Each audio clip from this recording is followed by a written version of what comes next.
Chapter 841. The airship in the stratosphere was in the nighttime region. It was pitch black outside, and there was nothing to see. Many passengers had taken off their sunshades, preparing to take a long nap and get used to the jet lag. At least, that was the case half a minute ago. The shock wave of the bomb of terror in the first-class cabin shattered the beautiful dreams of quite a few people. But what truly caused the passengers to wake up and go into an uproar was the endless, all-encompassing, unstoppable bright light. In this instant, it didn't matter if it was the thin sunshades or the thick outer shell of the airship. It didn't matter if it was the clear-headed eyewitnesses or the confused, frightened passengers. Everything was illuminated by the strong light. The inner walls of the outer shell, the skin, the bones, and the flesh, everything became transparent and even nothingness. Within the airship, all shadows were instantly swept away. Then what was erased were the differences between people, between objects, and even between objects. There were only panicked and petty souls that tumbled and screamed within the boundless strong light. Even though it was only for an instant, and it was like an illusion, it still exceeded the limits of what the vast majority of people could endure. The commotion on the airship got out of hand. Bai Xinyan still maintained her bowed posture, but she instinctively pulled in her shoulders and elbows. She shrunk a bit. As a woman, the feeling of being illuminated inside and out was truly terrible. But she could understand that this was the manifestation of the true gods of the Amaterasu order, the projection of power across space. It was just as the bastard who ran away said. This place wasn't that far from Ban City. 1,400 kilometers. As long as there was a tiny fulcrum, the two experts of the Amaterasu order could easily project their consciousness and power here. The only difference was the length of time and the intensity of the projection. Right now, it looked like the two of the Amaterasu order were yin and yang. One was restrained, and the other was unrestrained. Even the so-called restraint was only relative. In that case, had Luo Nen managed to escape from the pincer attack of the Pope of 100 Collections and true god Qianjiu? What do you think of this scene as compared to a daydream? A flat voice came into her ears. It didn't even bother to raise the question. It was because the voice was too flat that Bai Xinyan was unable to understand it immediately. She subconsciously asked, "What?" Only then did she realize that the person who had just spoken to her was the Pope of the 100 Communities. The second in command of the Amaterasu cult, who had descended from the sky, manipulated the puppet, which was obviously unwieldy, to raise its wrist to look at its watch. There was indeed a watch on the puppet's wrist, and it showed the time in Osaka. 22:17:45. After confirming the time, the Pope finally moved the puppet and continued to move forward. He passed by a few trembling bodyguards, as well as Yukawa Isuk and Yamakabe Xiahui, who had fallen to the ground. Finally, he adjusted his posture and sat on the seat that Yukawa Isuk was sitting on. After sitting down, he no longer had to worry about maintaining his balance. His body language was more relaxed, and he was more like the one Bai Xinyan was familiar with, except for his face. While Bai Xinyan was evaluating the situation in her mind, the gaze from the other side was cast over again. Bai Xinyan also remembered that she had not yet answered the question of the Pope of Baiji. She tried to organize her words, but the other side asked again without a care in the world. "I mean Chiji's move just now, how is it different from the feeling of the white nightmare a few days ago?" Bai Xinyan seemed to be able to hear the sound of the bodyguard's waist bones and knees cracking. She could almost hear the sound of the bodyguard's waist bones and knees cracking. Bai Xinyan was no longer surprised. She just couldn't understand why the Pope of the 100 Assemblies would suddenly ask such a completely unrelated question. The White Nightmare, May 7th Osaka time, was an accident that affected the entire world. It was still rippling across the Pacific Ocean to this day, and was still in the ascendant. Because she was in the Eastern Hemisphere at that time, Bai Xinyan did not feel too much about it. Presumably the Pope of the 100 Communities also knew. He was probably asking for the opinion of the person behind her. Bai Xinyan suddenly realized that she needed to adjust the priority of the White Nightmare incident. For the Pope of the 100 Communities to specifically ask about it, the impact on the inner world was no different from the Light of the Polar Domain incident at the end of last year. However, the Pope of the 100 Communities was destined to be disappointed. Bai Xingyan bowed and replied. Xingyan's skills are insufficient, and my memory of that day is also blurred. It's difficult to compare. The Pope of the 100 Communities did not show any obvious disappointment or anger. Even if there was, it would not show on the puppet's face. In the time it took for these 2 or 3 sentences to be exchanged, the powerful light that illuminated everything had already disappeared. The outside of the porthole was still bright, as if they could no longer return to the natural nighttime. However, under the illumination of the bright light, the roiling clouds in the sky seemed to be even denser. Even though they were illuminated by the strong light, they still slapped against the porthole, changing shape and reminding people. They were still tens of thousands of feet high in the sky, still one of the areas with the densest concentration of water vapor in the world. Bai Xingyan noticed the changes outside the porthole, and unconsciously became somewhat absent-minded. Up until now, this area had not experienced too obvious of an impact or turbulence. But just by looking at the interaction between the strong light and the sea of clouds, she could draw some conclusions and judgments. At this moment, she heard the Pope of the 100 Communities sigh. The condensation ring, truly a divine technique that should not have appeared on Earth. Bai Xingyan shivered slightly and turned her gaze back, just in time to see the slightly red eyes of the Pope of the 100 Communities puppets. The latter swept a glance over her body, but finally focused on her side. Bai Xingyan subconsciously followed the Pope of the 100 Communities' focus, and her gaze fell on her own feet. It was a suitcase that was lying flat in front of her seat. This thing was originally placed neatly on the inside of the seat, but because the airship had lost its balance and was in the process of righting itself, it had fallen out. This is a mimicry generator. The Pope of the 100 Communities' voice was very certain, and he even used the puppet's toe to kick the unconscious Yukawa Isuk on the ground. He made a last-minute report, but there was no follow-up. His intentions are clear as day. Next to him, Kitano Sakito's eyelids were already twitching because of the Pope of the 100 Communities' actions, and he unconsciously shivered when he heard this. He opened his mouth to explain, but his mouth opened and closed a few times, but he did not have the strength to make a sound. Bai Xingyan, on the other hand, smiled. Otherwise he would say that His Majesty is magnanimous. As soon as she finished speaking, the torrential rain and distorted light slapped against the porthole and the outer armor of the airship. In response, there was a dull explosion outside, and the hoarse noise of the airship's structure creaking and disorderly. The people on the airship could even feel the obvious drift. The surging force in the strong light and clouds pushed the airship sideways for some distance. There was no doubt that from the cockpit to the economy cabin, there was another wave of exclamations and howls. The Pope of the 100 Communities looked at his watch again. 20 minutes and 4 seconds. Turn it on, we'll take a look. Chapter 842. Isn't that inappropriate? Bai Xingyan did not refuse. She was just puzzled. Regardless of how Luonan managed to deal with the encirclement and interception of true gods for over 2 minutes, it was easy to imagine that the area where the two sides wrestled was not on the material plane. On the mental plane, it was undoubtedly the Abyss region. The mimicry map generator produced a mimicry map of the mental sea. As its name implied, it could only be used in the mental sea. There was an insurmountable distance between it and the main battlefield in the Abyss region. Moreover, this was just a simulator. The lag was quite strong. It was not suitable for use in actual combat. The Pope of Chiji did not speak again. He just used the puppet Scarlet Eye to cut across Bai Xingyan's face. Bai Xingyan was not going to be stubborn about this issue. She shrugged, bent over, and placed the suitcase back on the seat. She opened the suitcase, turned it on, and connected it to the projector.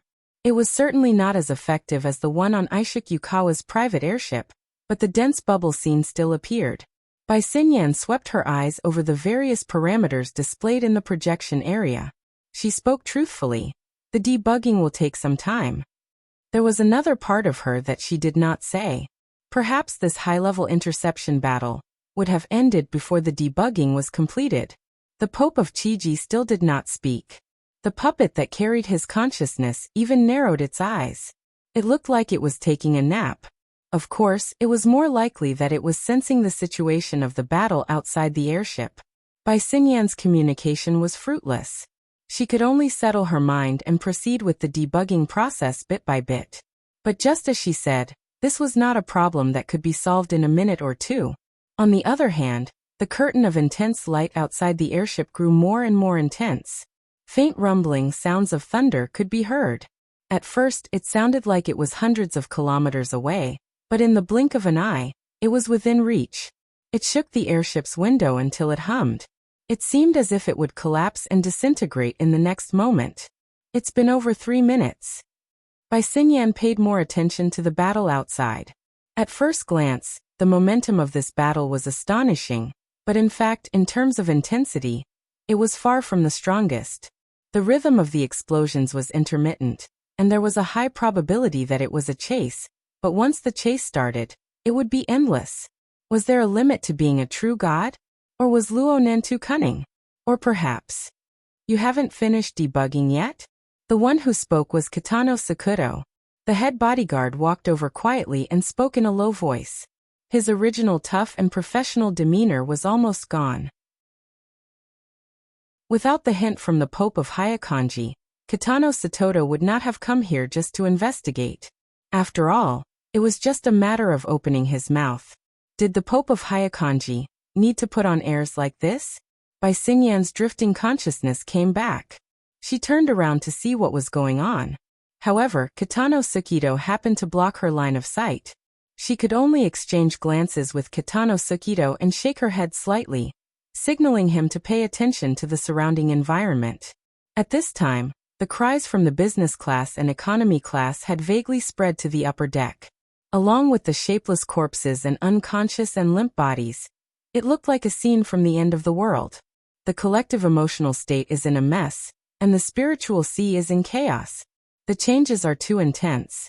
Moreover, the computing power of a portable instrument is difficult to support the speed and precision of analysis at the same time.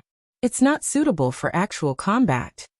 This was said to Kitano Satoto, but it was also an explanation for the Pope of Hakuji. I'll bring it over. Ha. Bai Xinyan did not understand at first. Kitano Satoto's eyelids drooped, and his eyes were almost invisible, but his movements were direct and clear. He reached out and picked up the mimicry generator, that was still in a state of adjustment.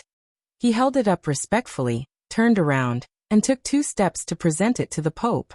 At this time, Bai Xinyan finally saw the current state of the Pope of Hakuji. The puppet that he had possessed was sitting in a somewhat casual posture. His legs were spread wide, his elbows on his knees, and his upper body was supported. However, the curve of his back was still bent, and his head was also drooping. His right hand naturally clasped his left wrist, and his fingertips tapped unconsciously on his wrist. He looked like he was thinking, but also looked a little tired. As for the mimicry generator that was already in his hand, he did not pay attention to it immediately. He still maintained his posture, and no one knew what he was thinking. Compared to the image of a god and its spokesperson that could not be looked at directly, and could not be communicated with, this kind of behavior that was similar to a real life was more or less a buffer for the fragile hearts of the surrounding bodyguards. Therefore, probably because of Kitano Satoto's arrangement, the bodyguards began to work. They were trying to settle Yukawa Aisuk and Yamashita Xiahui, who were stacked together at the feet of the Pope of Hakuji. At present, they had already carried Yukawa Aisuk away, and placed him on the front row seat. They were about to carry Yamashita Xiahui away, when the tip of a polished leather boot suddenly tapped on his side shoulder. The leather boot belonged to the Pope of Hakuji. Puppet! Stop! Kitano Satoto, who was still holding the mimicry generator, reacted quickly and called for it to stop immediately. Everyone's movements froze for a moment. Only the Pope of Hakuji controlled the puppet to extend its hand, and use it to replace the tip of the boot to press on Yamashita Xiahui's shoulder. Bai Xinyan narrowed her eyes. Although the entire process was not long, she could see, and the others could also see, that the Pope puppet's fingertip was clearly trembling. Even when it pressed on Yamashita Xiahui's shoulder, it only calmed down a little. She roughly understood why the Pope of Hakuji was putting on airs. For an extraordinary, High-intensity output from more than 1,400 kilometers away was not that easy to deal with. Without a solid fulcrum, the puppet had strength but was unable to use it. It also needed to perform micromanipulation to avoid bursting the small water pipe. From this, it could be seen that the majority of the Pope of Hakuji's energy was consumed on this. Even so, the problem of accelerated depreciation was unavoidable. The puppet's outstretched hand maintained a pressing posture on Yamashita Xiaohui's shoulder for over 10 seconds. During this time, the puppet's skin was clearly red. Fine sweat seeped out of its pores, and there were even faint specks of blood. It was only because the puppet had a drunken appearance that it was not overly eye-catching. But even with such strength, Yamashita Xiaohui didn't show any reaction. This technique. Bai Xinyan lowered her eyes. She made a hypothesis based on this. If the Pope of Hakuji had the support of a B-rank psychic like Yamashita Xiaohui, then the Pope of Hakuji would certainly be much more relaxed than he was right now. But Yamashita Xiaohui had fainted, and he seemed to be quite heavy. It was hard to say who would be at a disadvantage if they were to fight a protracted battle like this. TSK. Luo Nan's grasp of the situation and his control of the details was much more experienced than imagined. It was as if he was exchanging blows with extraordinaries from time to time. Where did he accumulate this experience and insight from? At this time, Bai Xinyan heard the puppet's breathing. It was as if there was a tube of iron sand in its throat, making a rustling sound. She relied on her many years of experience in researching the human body. Her first judgment was that Xiaohui had developed severe symptoms of laryngeal edema. Eliminating the cause of infection, his heart and kidney functions were most likely abnormal. Under the strong pressure, the internal organs of the human body had suffered irreversible damage, and the damage was continuing to worsen. There was no possibility of relief. Bai Xinyan was able to discern so much information due to her personal ability level. The others didn't have this ability. They could only passively wait. In particular, the bodyguard who was preparing to move Yamashita Xiaohui maintained a half-squatting posture. He didn't dare to move. He waited for over 10 seconds, and all he got was the Pope puppet's sigh. He felt a dry sensation suddenly press against the top of his head. He seemed to hear a cry of alarm, or perhaps it was the sound of the explosion outside the window. Then, it was meaningless to him. All sounds in the first-class cabin disappeared. The Pope puppet's sigh also disappeared. At the same time, the symptoms of laryngeal edema also disappeared. At the very least, it was temporarily alleviated. The price was the bodyguard who had fallen onto Yamashita Xiaohui. That person's skin and flesh were already limp. There was no breath left. The way he died was no different from the Maikawa Vice Minister of Affairs. The surrounding bodyguards all had deathly pale faces. As full-time members of the Yuchuan family, they had seen quite a few situations of internal handling. But this kind of situation where they were treated as a power bank was truly unprecedented. The important question was, whose turn would it be next? The hearts of the people were in turmoil, but now was not the time to pacify them. Whether it was Bai Xinyan or Kitano Sukido, neither of them cared about these things. From their perspective, what they needed to pay more attention to was the new clear instructions the Pope of 100 Gatherings made after helping the puppet catch its breath. The hand that had just reaped a life flipped over. Its palm faced upwards, and it hooked its finger. Kitano Sukido's reaction was maintained at a high standard. He bent down again and, with absolute respect, handed over the mimicry generator. It was also at this time that he saw a cluster of greenish-black veins appear on the palm. It looked like the expanding capillaries under the skin, but it was more like the shadow of a tree with branches growing horizontally. Within the dark veins, there was clearly light flowing, filled with a different kind of vitality. But just thinking about its most likely source made one shudder. Kitano Sukido instinctively wanted to keep his distance from the Pope puppet. He wanted to retreat after completing his task. But the latter had no intention of taking over. Perhaps it felt that the distance and height were just right, so it simply used Kitano Sukido as a table. It stretched its hand over the control area of the device and began to operate it. Ha! Kitano Sukido's pupils dilated as he watched the Pope puppet's fingertips switch back and forth between the virtual interface and the physical buttons. Especially with the appearance of a business elite, he looked quite professional when he did such actions.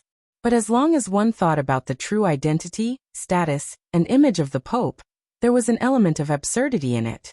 And as the Pope puppet operated, the mimicry image of the spiritual sea, in the projection area connected to the device began to change repeatedly. The colorful water droplets constantly adjusted the angle of presentation, and at the same time, the colors quickly faded, forming a general grayish-white base tone.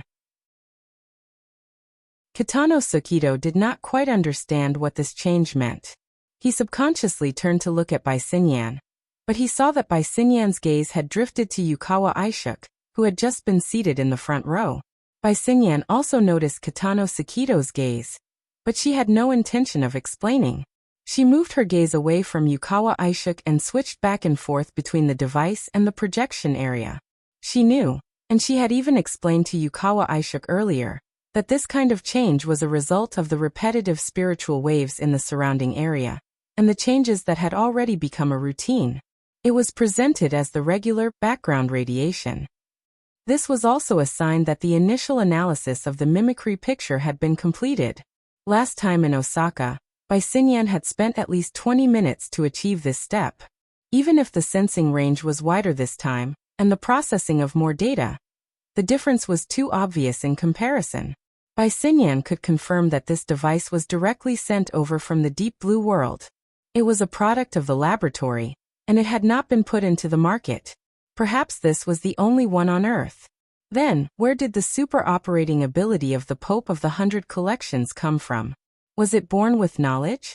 Such thoughts could be written into the scriptures of the Church, but in the real world, it was better to use reasoning.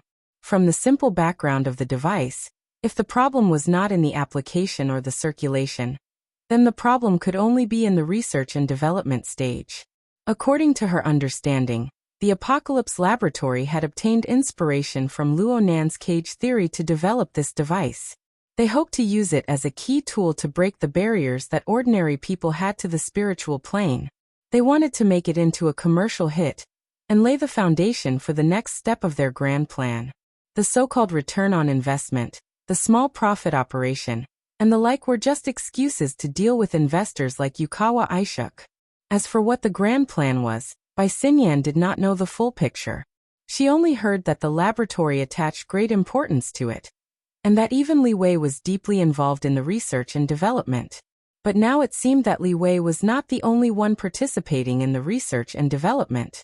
The relationship between the Apocalypse Laboratory and the Amaterasu Order was no longer concealed. Yukawa Aishuk had indeed played the worst trick. Focus. A low and hoarse voice flowed out from the throat of the Pope puppet. It was directed at Bai Xinyan. Your Majesty? You'll be the one operating from now on. Make sure that the interface is maintained on this baseline. The Pope puppet did not even raise its head. The arrangement was a matter of course. The slight loss of voice at the end proved that the organ tissue of the throat had not completely recovered. It was impossible for it to recover. It was only a matter of time before it collapsed. Perhaps it was because of this that the Pope of the 100 Collections did not play any tricks. She spoke very clearly. Qianju exerts force through the abyss region.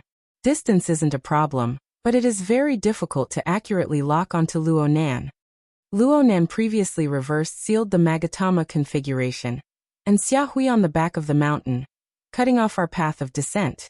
His methods are brilliant, but it is hard to avoid revealing traces. We have grabbed onto a piece of his tail, but it is too insubstantial. It jumps back and forth between the material plane and the mental plane. Qianju probed down from the abyss region to the material plane, causing a large loss in precision. He needs me to act as the signal tower's relay gain. Only then can he encircle and intercept Luo Nan. Luo Nan knows all of this. He will most likely do something. The Pope of the 100 Collections operated the apparatus as she explained. In this way, Bai Xinyan had a clear understanding of the distorted bubbles of colorful light that gradually grew on the ash-gray background. Frankly speaking, it was a nesting doll structure. The innermost layer of the bubble was the signal tower of the Pope puppet. It appeared weak and fleeting, as if it could collapse at any time. The middle layer warped and fluctuated, flickering indefinitely.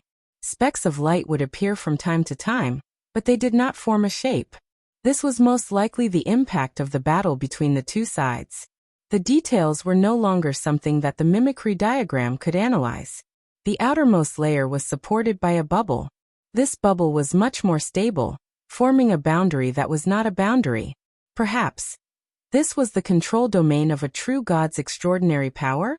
Of course, everything displayed here was just a mimicry on the mental sea plane. Let's not talk about accuracy.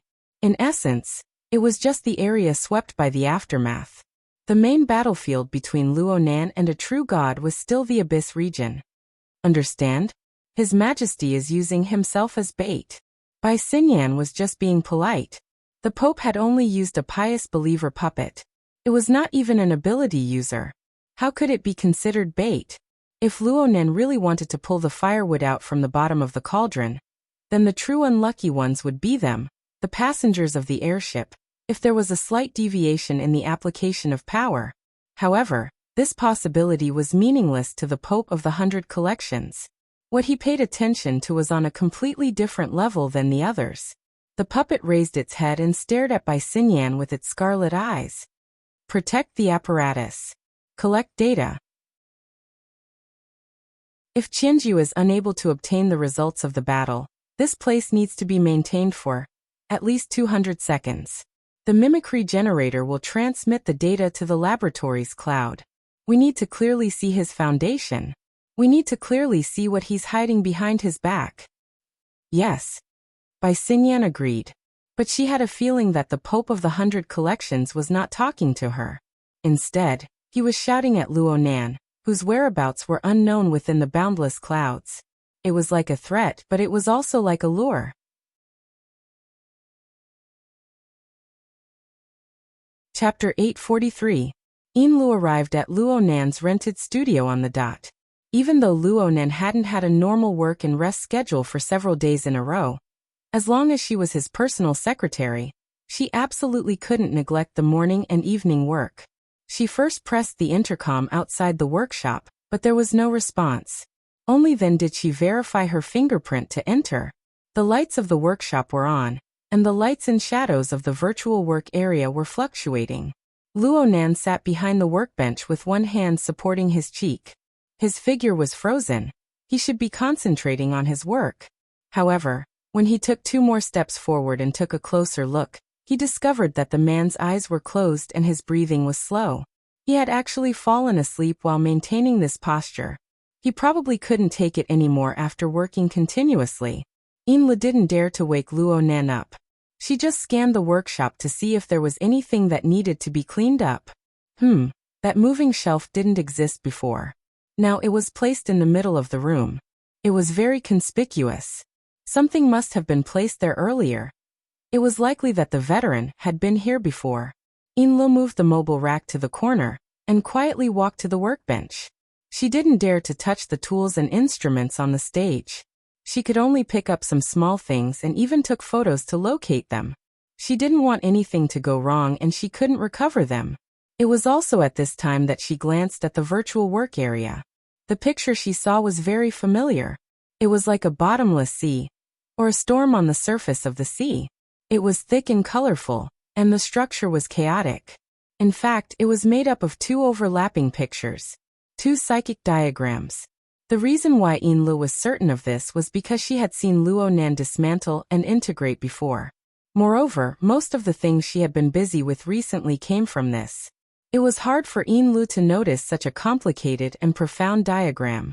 However, she noticed that the whole picture was fluctuating rhythmically, as if it was an interwoven picture of the ocean that was gradually seeping into the real world and becoming a substantial existence.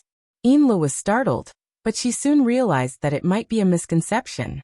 This was because there was a certain amount of distortion and refraction of light in the surroundings of the sleeping Luo Nan. Upon closer inspection, it was clear that the air was fluctuating, resulting in an illusion. Luo Nan wasn't resting. He was cultivating, right? Was there a need to be so desperate? Lu couldn't help but recall the letter she had sent to Mrs. Halder, which described her doubts and judgment.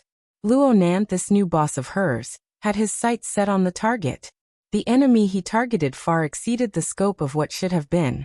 This forced him to never stop moving forward. Instead, he seized every moment and opportunity to improve himself.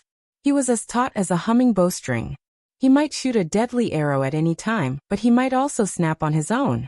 Inlu sighed.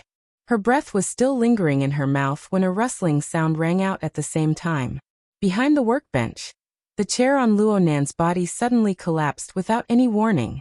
The wooden body of the chair and the soft cushion on the seat disintegrated into fine dust, and some of the plastic and metal parts were twisted and cracked. At the same time, they were restrained by a certain force, which erased the kinetic energy of the disintegration. They fell in a straight line and fell to the ground. Inlu was startled.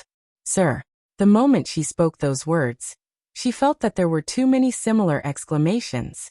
But when the impact came, what could she do? And this time the shout had some effect. Luo Nan opened his eyes at this time. As for his body, it floated in midair, maintaining its original natural state without any undulation. "Sir." Inlu called out in a probing manner. "Oh, you're here." Luo Nan looked as if he had just woken up.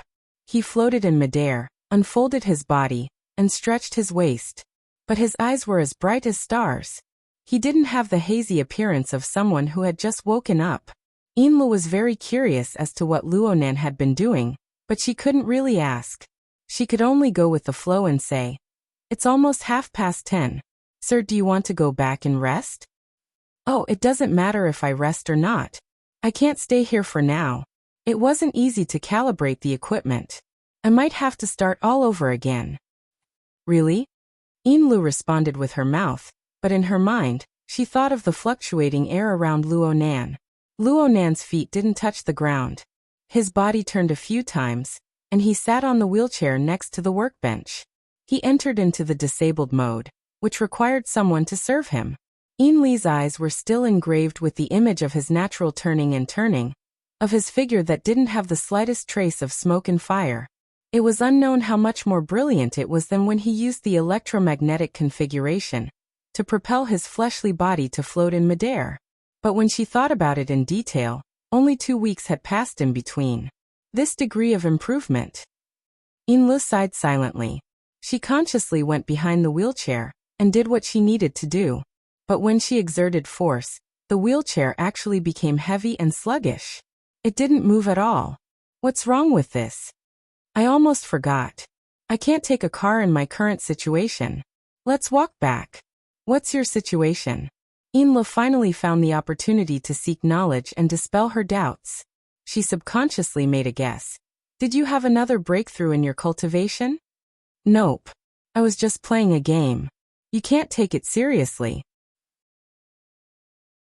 Inlu was at a loss out of habit.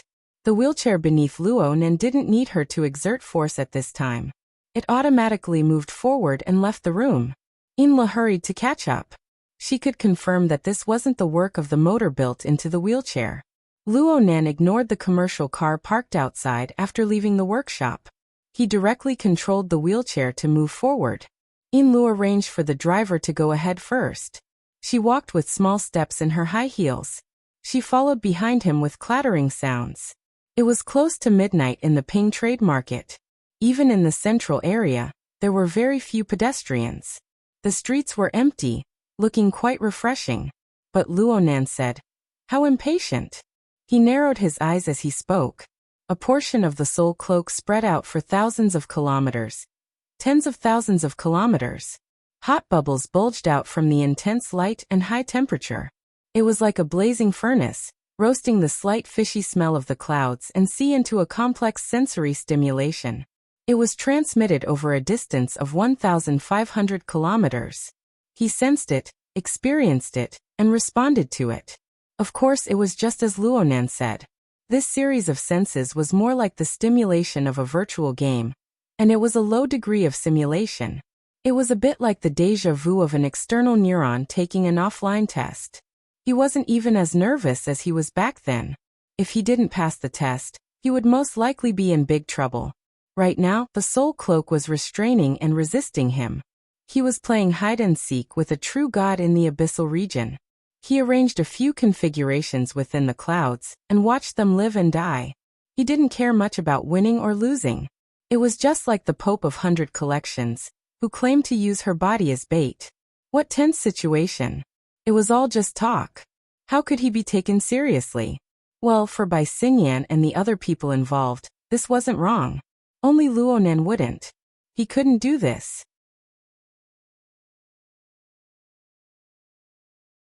Chapter 844. The distance from the studio located at the center of the peaceful trade market to the yacht dock was approximately 5 kilometers. Whether it was Luonan or Lu, neither of them took this distance seriously. The two slowly walked forward, one in front and one behind, amidst the sound of rubber wheels and high heels hitting the road surface. Lu still did not understand Luonan's words. However, as they walked, she naturally assumed the position of a personal secretary. She held the handle behind the wheelchair, even though it did not have any practical meaning. Lu was still pondering over Luonan's theory of playing games. She could not understand the logic behind it no matter how hard she tried. She pondered for a kilometer before she heard Luonan's voice. You were once the manager of Frost River Reality. How do you deal with those guys who cheat in games? How do you deal with those guys who cheat and want to PK with real people? Lu stared blankly for a few seconds before she finally decided to say what was on her mind. Basically, you deal with them by suspending their accounts. In some cases, you'll use security and the police. Sometimes, you'll even apply to the SCA to lower the social privileges of those people. You'll ban them from entering relevant places and so on. It's quite difficult to find the SCA at that level. Luonan laughed and sighed. It was just as he said. Right now he was playing a game. When it came to game skills, he and the two from the Amaterasu order could not determine who was superior due to the short amount of time they had spent together. However, Luonan occupied two advantages. One was the advantage of misplaced information. Luonan knew how the true god and the Pope participated. He knew their methods and calculations. Though those two had locked onto a Luonan, it was only an illusory phantom. An enormous error had appeared in their critical judgment. The other advantage was the bandwidth advantage. Luonan relied on the ability of the Soul Cloak to cover the entire world. He occupied an absolute advantage in terms of energy conduction and utilization. He also sealed off the preset signal tower a step earlier. While the true god and the Pope were still calculating whether or not there was a signal, Luonan relied on the ubiquitous water molecules to construct the global Internet of Things. He enjoyed the convenience of zero-time delay. Luonan did not know how he would lose if he simply played games under these conditions. The problem lay in the fact that the Pope and the true god were sore losers. They didn't really want to PK with Luonan's gaming techniques. Their goal from the very beginning was to lock onto Luonan's position in reality through the game, within the clouds. This was to prepare for the offline real-life PK. This was very shameless.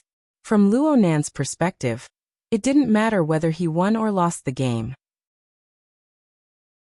In any case, he had already achieved his goal of warning Bai Xingyan and Yukawa Aishuk. But if the two from the Amaterasu order locked onto Luonan's true location and confirmed that the target was hiding in their base, they would not be able to win.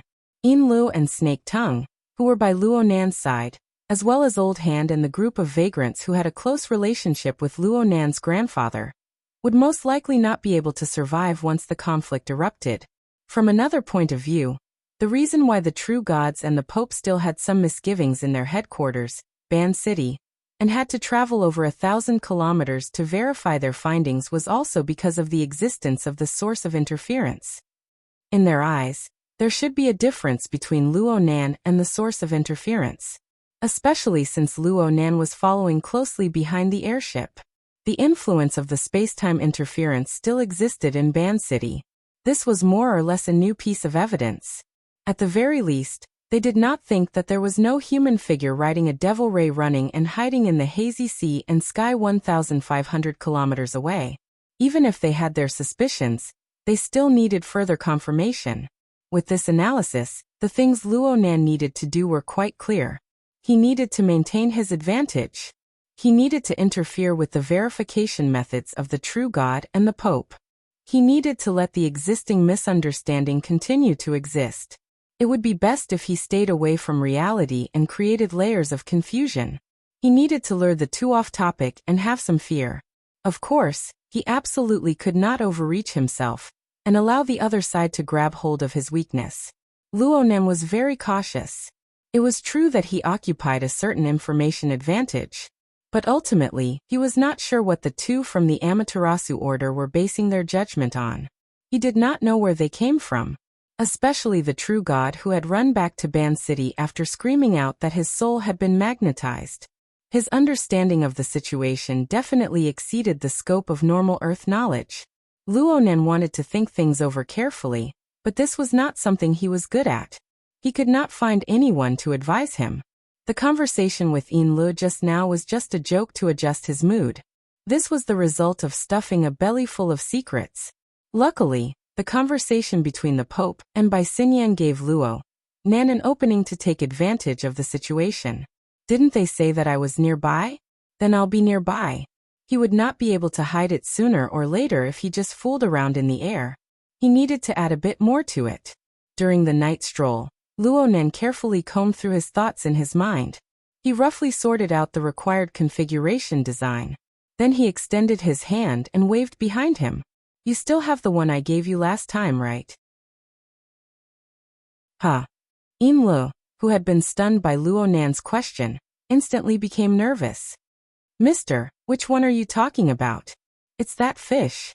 Luonan subconsciously lowered his voice when he said the three key syllables. He was a bit mysterious. The Devil Ray was a secret that absolutely could not be exposed in Ban City. Enlu had a serious expression. She had never seen Luonan speak with this sort of tone before. Many thoughts flashed through her mind in an instant. She calmed her mind with great difficulty and lowered her voice. Yes, mister. You. Luonan didn't say much. He just waved his 5 fingers. His meaning was very clear. Enlu immediately picked up her bag and wanted to take out the crystal ball with the Devil Ray sealed inside.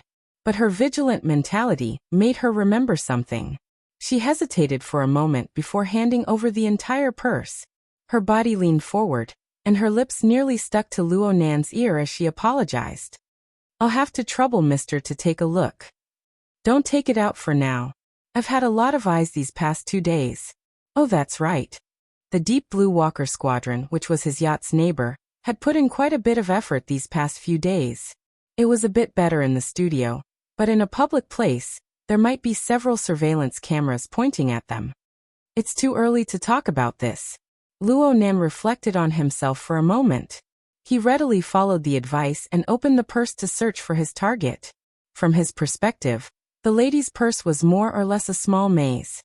He could clearly sense the location of the crystal ball, but the complicated design of the purse still tormented him quite a bit. A minute later, Luonan extended his hand into the koan bag and finally grasped the crystal ball. He felt the marvelous sensation of the crystal ball being indistinguishable between real and illusory. He also felt the instant information that belonged to the Devil Ray transmitted from the void in between layers. He made a series of fine adjustments to the configuration outline in his mind.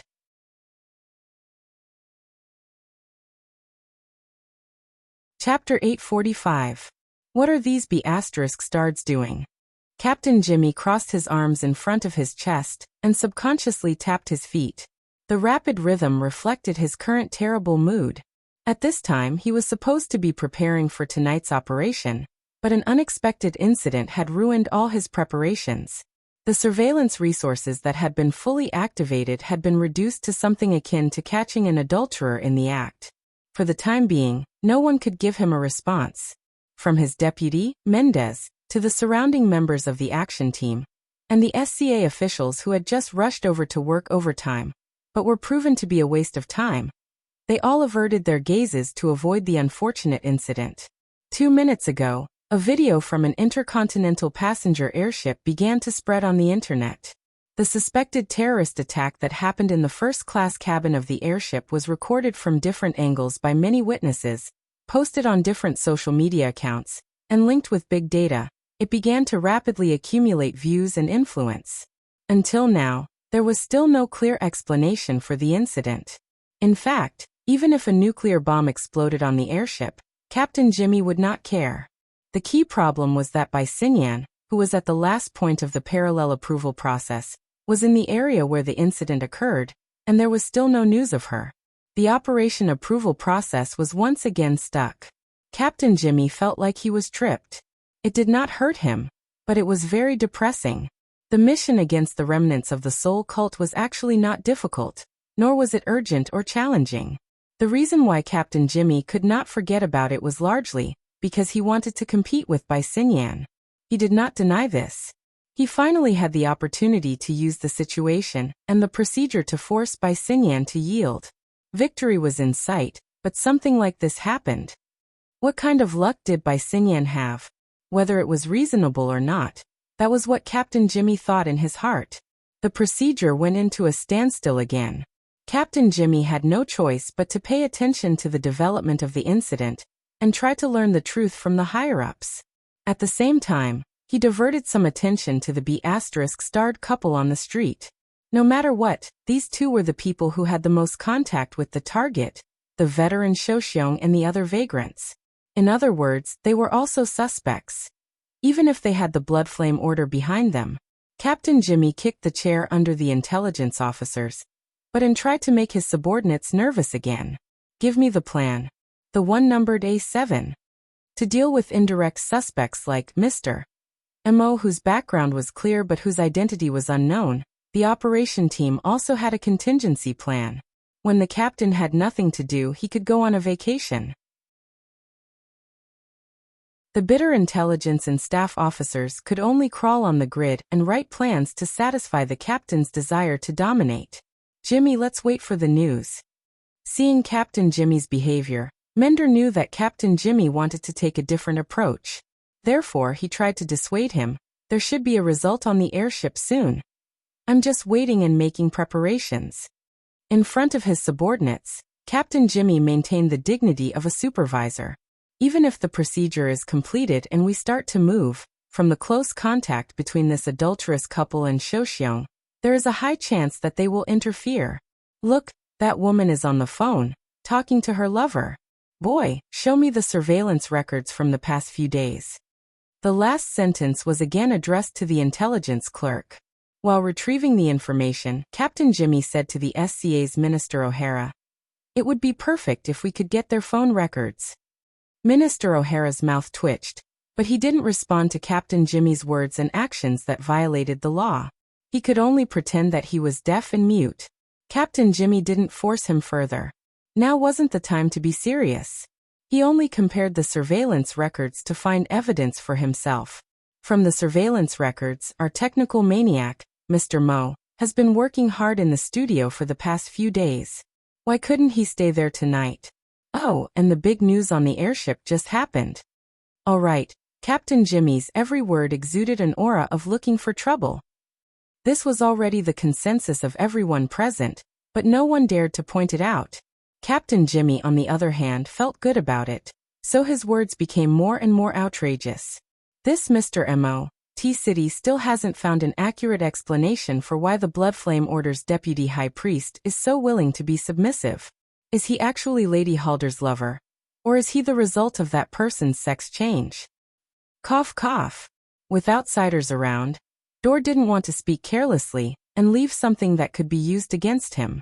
He tried his best to find more information. From the intelligence, the Blood Flame Order's madam has always been cold and ruthless. She's also a bit mysterious. Maybe this is her backup plan. Backup plan? She has such a high-profile backup plan? It's not that bad. Anyone under the spotlight has to expose something. Then what did he expose? Claw Island. Buddy, do you remember that place? Yes. In the few days that the operation had been stalled, the operation team could only put in more effort into intelligence work. So far, they had already obtained enough information from Mr. Neo and knew that Claw Island was the secret tunnel that the remnants of the Soul Order used to infiltrate. At the same time, they also knew that the island in the lake and the half-abandoned base on it were rented by this Mr. Mo. They even went up to investigate, but other than a bunch of exoskeleton parts and some strange compound materials, They didn't find anything new. Not finding anything is the prelude to a great discovery. Captain Jimmy could come up with over 100 reasons at any time if he wanted to make up a story. The current blood flame order, or to be more precise, Madame Halder's blood flame order, is like a stray dog. They ran from Xia City to T City, and it's said that they aren't doing too well. Under these circumstances, the second-in-command of the order accompanied this so-called Mr. Mo to Saka City to purchase property, and then conducted research and experiments midway. What a touching logic. Dor opened his mouth, but he suddenly discovered that he had nothing to say. Captain Jimmy used his terrible mood to make groundless and far-fetched claims. He forcefully wrung out a complete logical chain. Following his train of thought, even Minda felt that this Mr. Mo was very suspicious. Hold on, this has nothing to do with us. Really? Are you sure? After a series of debates, Captain Jimmy felt that he had returned to his peak. He even laughed. He extended his hand and drew a circle in the air. He pointed out, "Why do I feel that their attitude is very unfriendly?" While Captain Jimmy was talking loudly in the warehouse at the dock, Snake Tongue furrowed her brows several hundred meters away on the yacht. That fellow on the other side was pestering her endlessly, but his senses were quite sharp, especially when that group of people had entered a state of combat readiness. They were connected to each other and formed a network. They naturally formed a highly integrated offensive and defensive fortress on the mental plane. The spell probing she was used to before now seemed a bit rash. Her surveillance made the other party react, but it wasn't that easy to get rid of it. As an outstanding cursemancer, she was an expert when it came to curses, stimulation, and control of living creatures. At this distance, as long as there were mosquitoes or crawling insects in the warehouse, they could form a monitoring network. They wouldn't be affected by ordinary mental attacks. At most, they could see the information directly or indirectly. But she still had to say, the growth rate of technology was truly fast. Snake Tongue had dealt with Deep Blue walkers quite a few times in the past. In fact, ever since the Deep Blue platform appeared, it had always been the focus of the Inner World's research. Ability users had very complicated feelings towards this group of people that obtained extraordinary power through the transformation of the human body. Snake Tongue was no exception. But after wasting half a year in the cloud world and returning to reality, Snake Tongue discovered that she needed remedial lessons. More and more characters worthy of attention appeared on the Deep Blue platform. Let's not talk about superstars like Tian Bang, who was the #1 person below the extraordinary level. She felt that there were quite a few noteworthy points in this operation team she had randomly encountered. The problem right now was that Captain Jimmy had accidentally hit the nail on the head. He had a temperament of an unpredictable bomb.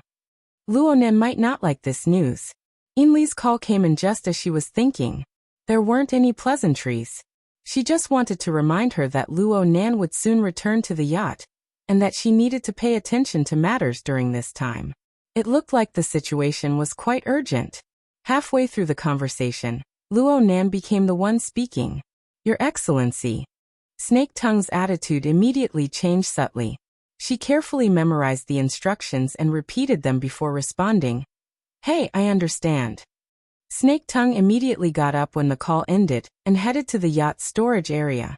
At Luonan's request, a raw material processing area had been temporarily partitioned off. It was mainly used to process the compound raw materials he used daily, extract nutrients, and the like. Originally, it wasn't that particular.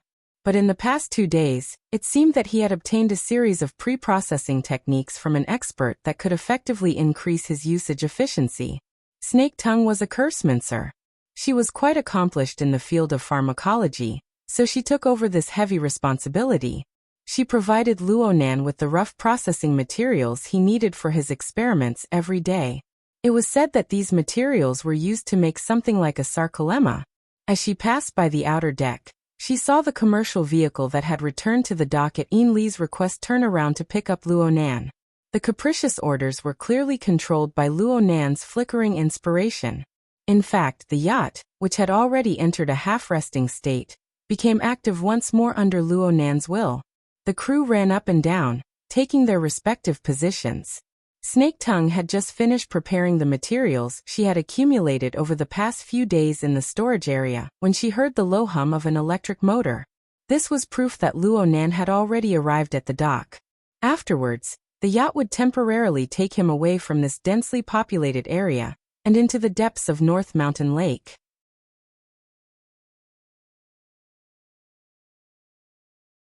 Chapter 846. The commercial car went back and forth. Luo Nan boarded the boat, the yacht left the shore, and the boat drove into the center of the lake. There were no accidents in this series of processes. They were extremely compact, without any buffer gaps. Such a rhythm was rare for Luo Nan, at least from Snake Tongue's point of view. Ever since they got to know each other for a long time, the impression Luo Nan gave her in most situations was that he spent long periods of time pondering and delving. He was in an illusory and mysterious state of emptiness. Occasionally, they would interact, and he would be cold and hard, piercing into the deepest depths of one's heart. The current scene was more like someone whipping him from behind or rushing to the front to fight an intense battle. Snake Tongue originally wanted to report the latest intelligence on monitoring Captain Jimmy and the others, but she couldn't find an opportunity to interrupt.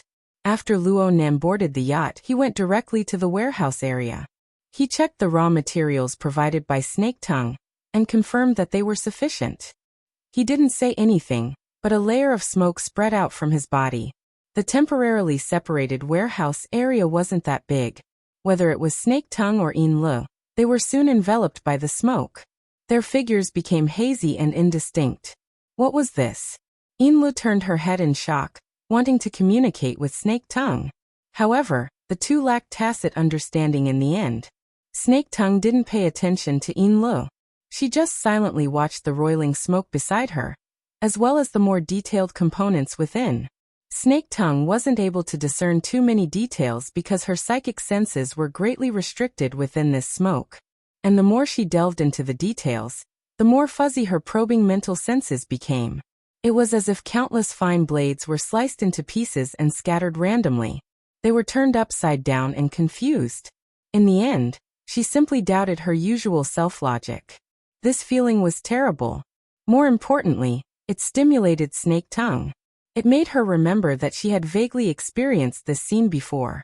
Yes, the cloud world. The mist maze. This was the bizarre location where Luo Nan had attacked, oppressed, and bound Gong Qi. Snake Tongue often boasted that she was experienced and knowledgeable, but she had never seen such a bizarre and despairing world in her entire life. It was precisely there that Snake Tongue and death overlapped. Perhaps it was just a hair's breadth of difference. No matter when she thought about it, she couldn't get rid of the feeling of suffocation. It was also there that she completely lost her freedom of life. Perhaps this included the future that she could look forward to. Snake Tongue's gaze shifted and swept over Yin Li's blurry face. This woman was curiously looking around as if she didn't know anything. This allowed Snake Tongue to have an even clearer judgment regarding the mist maze. That place was undoubtedly Luo Nan's top secret. Perhaps it was the core source of all of his abilities. Think about it. A sandstorm maze formed from 1 trillion domain fragments. Any random fragment from the maze would be a rare treasure on the inner world plane. How much of it was mixed in the smoke that filled the air? That place was a terrifying prison, but at the same time, it was also an incredible treasure trove. Even with Luo Nan's strength, he absolutely could not let it see the light of day for a long time to come. Unfortunately, he was involved. Even if he wasn't killed, he would have to pay an extra price. Snake Tongue was lost in a rare moment of absent-mindedness, due to the awakening of her terrible memories. When her attention returned, she discovered that a dark red exoskeleton frame had appeared within the mist, sticking close to Luo Nan's torso at some unknown time. Where did this come from? The dark red was a rather eye-catching color within the ash-white smoke. It seemed to be flowing endlessly, as if it was the blood contained within the entire frame. Within the flowing bloody light, the connective tissue and muscle tissue fragments of the same hue seemed to be woven by invisible needles and threads. They stuck close to the surface of the skeleton, gradually taking shape. Correspondingly, the rough processing materials Snake Tongue had prepared, as well as the nutrients specially used to replenish the human body's energy, were consumed at an astonishing rate. They were swallowed into the depths of the smoke. Luonan possessed the ability to rapidly produce human cells and tissues, or perhaps he possessed the tools to do so. Snake Tongue still remembered how shocked she was the first time she saw such a scene. But now she was completely accustomed to it, and she knew that Luonan's ability had its limits. In the end, the exoskeleton frame was unable to form a complete body. It merely formed a thin layer of muscular-like structure. It wrapped around and covered most of the skeleton, and it stretched and contracted endlessly. It caused the entire frame to tighten and deform, but it also fit the contours of Luonan's body. Snake Tongue had seen a similar scene more than once in the past few days. The speed at which it formed was much faster than this time. Yes, she felt that Luonan's speed at forming the muscular-like structure was much slower today. There were even some areas that were a bit hesitant. Snake Tongue had just thought of this when she saw the mostly formed muscular-like structure in the chest and abdomen region of the exoskeleton frame burn into ashes. Bionic tissue began to grow wildly at the edges of the gap, spreading and bonding to fill the gap. There was a change in the design train of thought. Snake Tongue was able to guess this, and Luonan spoke at this time. I remember that there are still some exoskeleton accessories here. There are, but they aren't as complete as the ones in the warehouse at Claw Island and the hydroelectric power station. Inlu reacted quickly. She had long since given up on probing into the profound principles behind Luonan's actions. She just waited to deal with the corresponding mundane matters. It's in the other room. I'll go get it. Yeah. See if there are any RAC model wires. I'll have to deal with the sensitivity a bit. Okay. Inlu turned around and left. Luonan didn't idle while waiting. He opened up the virtual work area, and an extremely complex configuration design was already drawn on it. Snake Tongue shifted her gaze and swept it over. She felt dizzy. However, Luonan took the initiative to point at her. In a bit, you'll have to help me install the wires. I need to make adjustments immediately. I can't free up my hands. Yeah. Snake Tongue didn't have any leeway to refuse. Can you understand the design diagram? I can't. Snake Tongue's response was extremely decisive. This was absolutely not the time to act. Otherwise, she would be the one to lose face in a bit. Luonan could understand. It doesn't matter. This is just a temporary reinforcement. It mainly depends on the finesse of the operation. Just do it step by step according to what I said. Yeah, I still need to explain the basic logic. He made a hand gesture, and the configuration diagram on the virtual work area was simplified by quite a bit in an instant. It revealed a rather distinct three-layer structure of inner, middle, and outer. Right now I'm using the lamination interference technology. According to my research with Dean Wan, this is a kind of disguise technique that uses perfection to imitate imperfection. First I do addition, then I do subtraction. Right now I'm doing addition. The basic logic is like this. Through the configuration design, I take the imperfect situation of the main body, and through the transition of the exoskeleton and other auxiliary frames, I gradually fill in and make up for it. I map it onto my strongest spacetime configuration, forming a relatively perfect mapping. The meaning of this perfect is quite complicated, but it's something like this. Understand? The first thing Snake Tongue thought of was the attributive word strongest, before the spacetime configuration. Why did she feel that Luonan's strongest point should be mental piercing and control?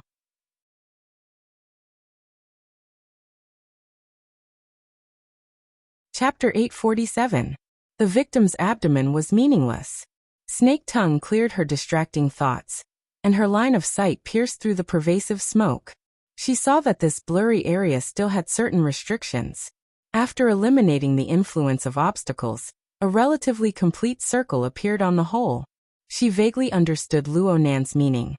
The exoskeleton is basically equivalent to a padding, but it's also an orderly operating system.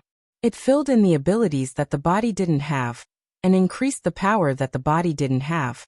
The relationship between it and the main body was equivalent to the gear set that His Excellency had mentioned before, that coupling theory. The coupling between the inside and the outside will form an organic whole, amplifying one's own strength and stirring up even greater power in the world. That's right. You were the same back then. You understood it the moment you heard it. Luonan grinned his teeth in delight. He was a bit pleasantly surprised. The corner of Snake Tongue's mouth perked up, but the curve of her lips was mostly filled with bitterness. At this moment, the magnificent power raised by the gear set that was embedded in the void surged up from the depths of his memory. Moreover, as the timeline moved forward, it became more and more majestic and unstoppable. Back then he had recklessly used his own small gear to pry open the big gear of the world.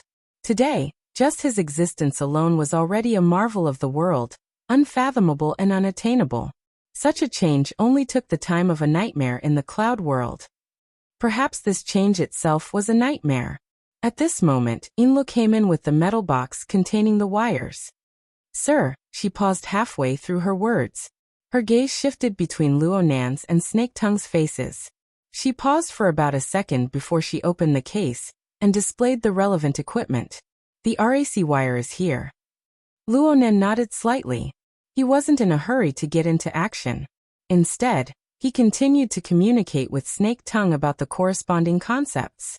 It is indeed a coupling, but there is one thing that is different from the last time. This time, I don't need to pry anything. Instead, I need to merge with the big gear set of heaven and earth so that it doesn't stand out. But at the same time, I need to make my own characteristics stand out. The work of integration will be completed in the addition stage. You must fully realize the coupling effect. This is the foundation. The work of highlighting will be completed in the subtraction stage. You must highlight the sense of design. Now get ready. Yes. Snake Tongue adjusted her breathing and took out the wire from the metal case she had already opened. She gradually understood. Luonan's conversation with her was actually to further clarify his train of thought. Therefore, during this period, the configuration design of the virtual workspace was adjusted to a certain extent. It felt more concise and clear. In comparison, Snake Tongue's operation phase was lackluster. She just appeared as an AI assistant. She followed Luonan's instructions and installed the wires in the designated locations. Snake Tongue had installed a total of over 30 wires, and they were arranged inside and outside the exoskeleton frame. They were like a mixture of neurons, muscle fibers, blood vessels, and other functional tissues. Every time a wire was installed, the exoskeleton frame would react, and it was an obvious change in shape. The muscle membrane structure produced by the transformation would also quickly cover it, making it look like a single entity. Snake Tongue didn't have the time to look at it in detail. She listened attentively to Luonan's instructions. She was engrossed in the installation and traction work. When the work was complete, she tried to look at the fruits of her labor as a whole, but she was stunned to discover that the scenery before her eyes was fading away. The smoke that practically covered the entire warehouse area was fading away without end. This wasn't a result of the leakage and decrease in concentration, due to the tight seal. Instead, it corresponded to the steps of continuous adjustment. The chaotic dust within the smoke was like a jigsaw puzzle that gradually became orderly. The orderly layers gradually became clear, forming a stable and ethereal structure. It blended together with the surrounding void that she was accustomed to. The exoskeleton frame also blended inside.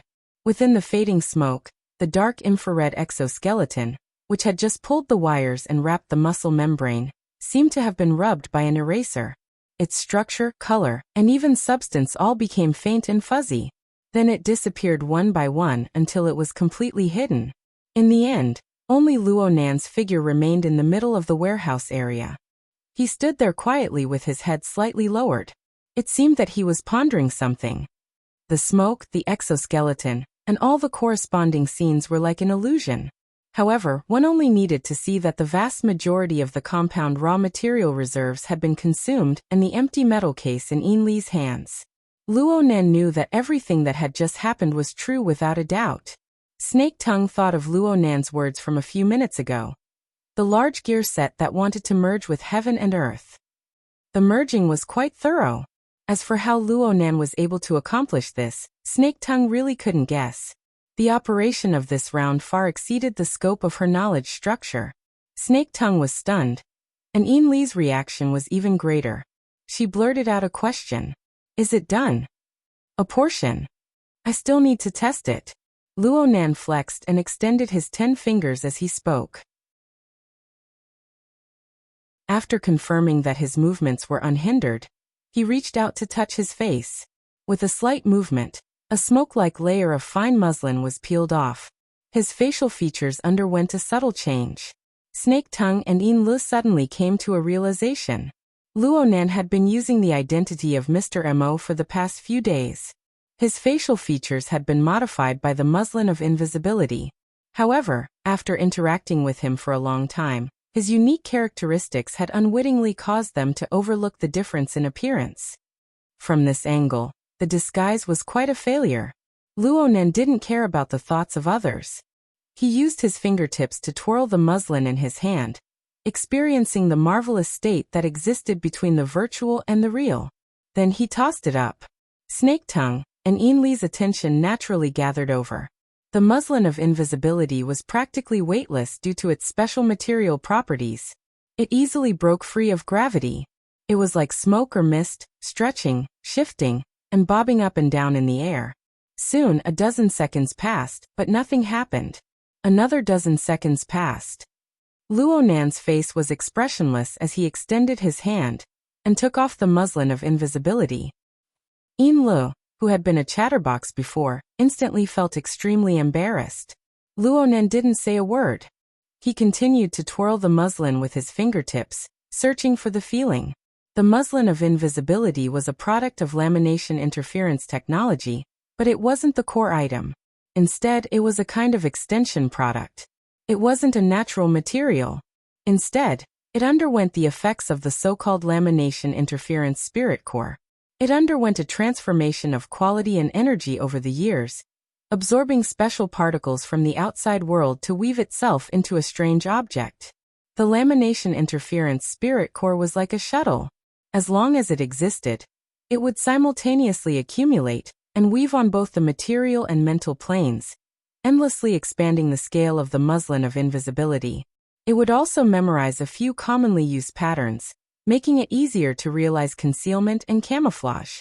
From this point of view, once the experiment of the lamination interference technology was successful, the experimental product would certainly be able to form a special effect with the muslin of invisibility, and vice versa. Let alone a special effect, not even the most basic of interference effects could be seen. It was at this time that Snake Tongue bowed to show her respect. She acted as if she was completely convinced. Your Excellency's divine skill.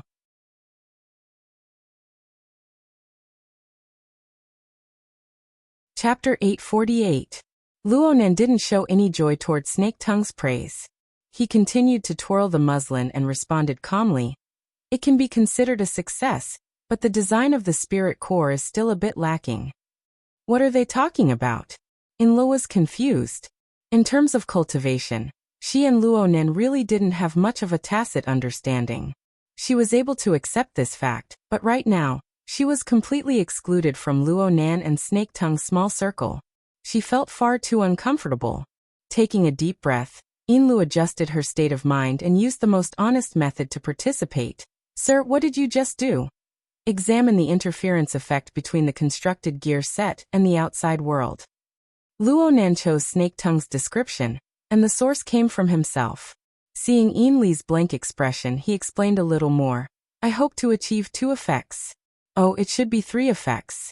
The first is that the newly constructed gear set can be seamlessly embedded into the big gear set of heaven and earth. This is basically achieved. Luonan reached out his hand and fiddled with it a few times. He didn't feel any obstruction at all. He gestured to Yin Lu to give it a try. Yin Lu reached out her hand in a daze, and without any obstruction, she touched Luonan's chest. She subconsciously apologized and retracted her arm.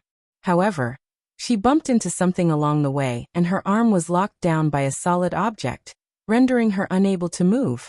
It was also at this moment that Yin Lu realized that there was a slight refraction in the surrounding air with a vague silhouette appearing around her arm.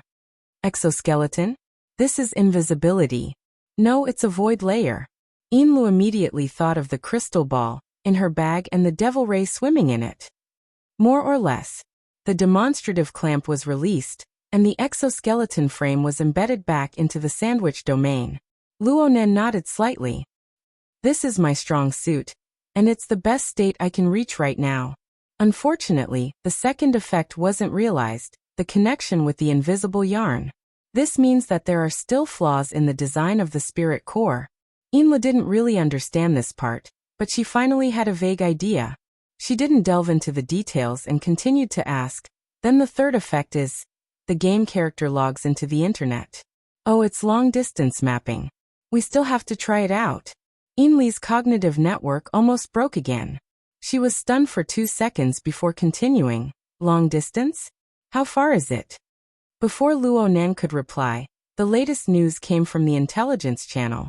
Inlu originally didn't want to pay attention to it, but the priority of the information was higher, and it involved the kind of people that needed special attention. The relevant information was directly projected onto the retina. A local bright light phenomenon appeared over the Pacific Ocean. There were signs of extraordinary activity. The intercontinental airships passing through this area were rumored to have been hijacked. The area of the incident was 1,500 kilometers away from Osaka City, and it was highly suspected that the Amaterasu order was deeply involved.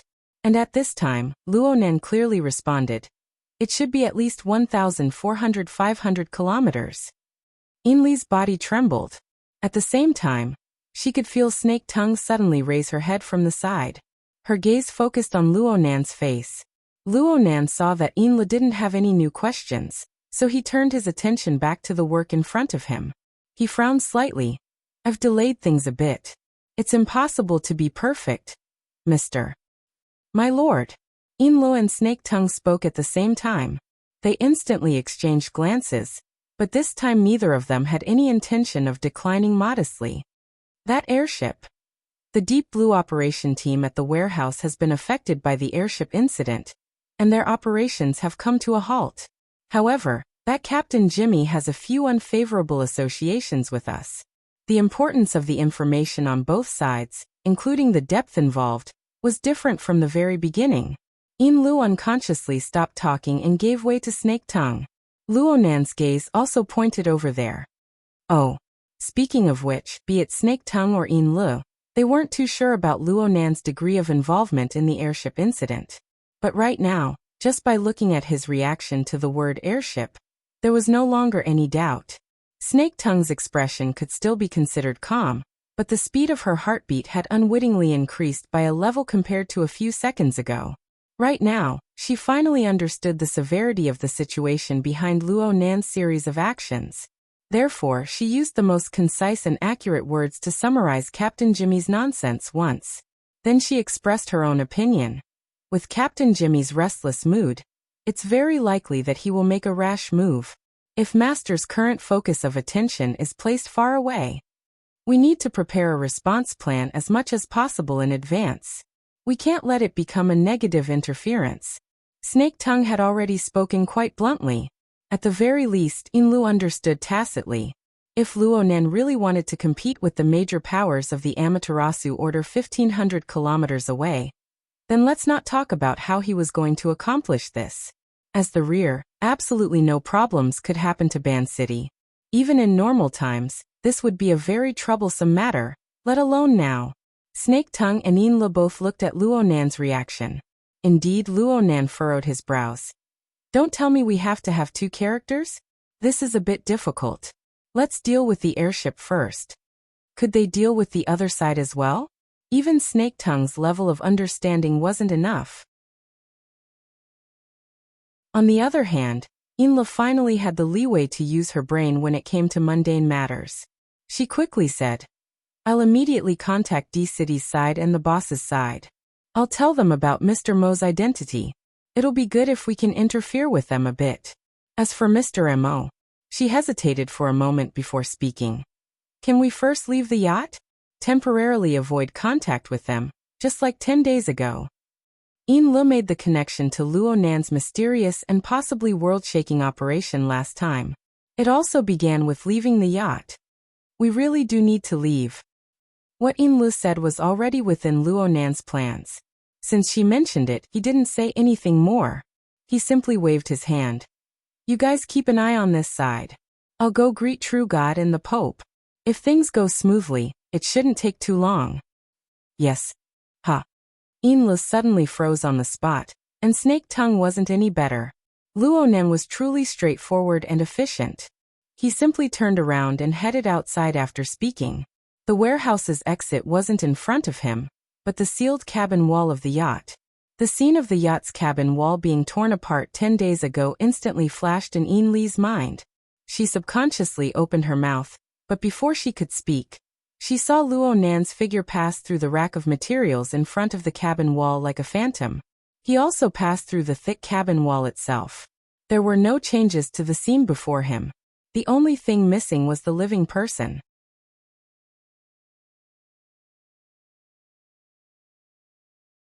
Chapter 849.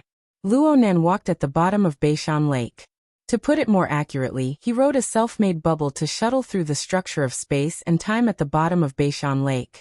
What he felt at this time and place was not the pressure of millions and millions of tons of water.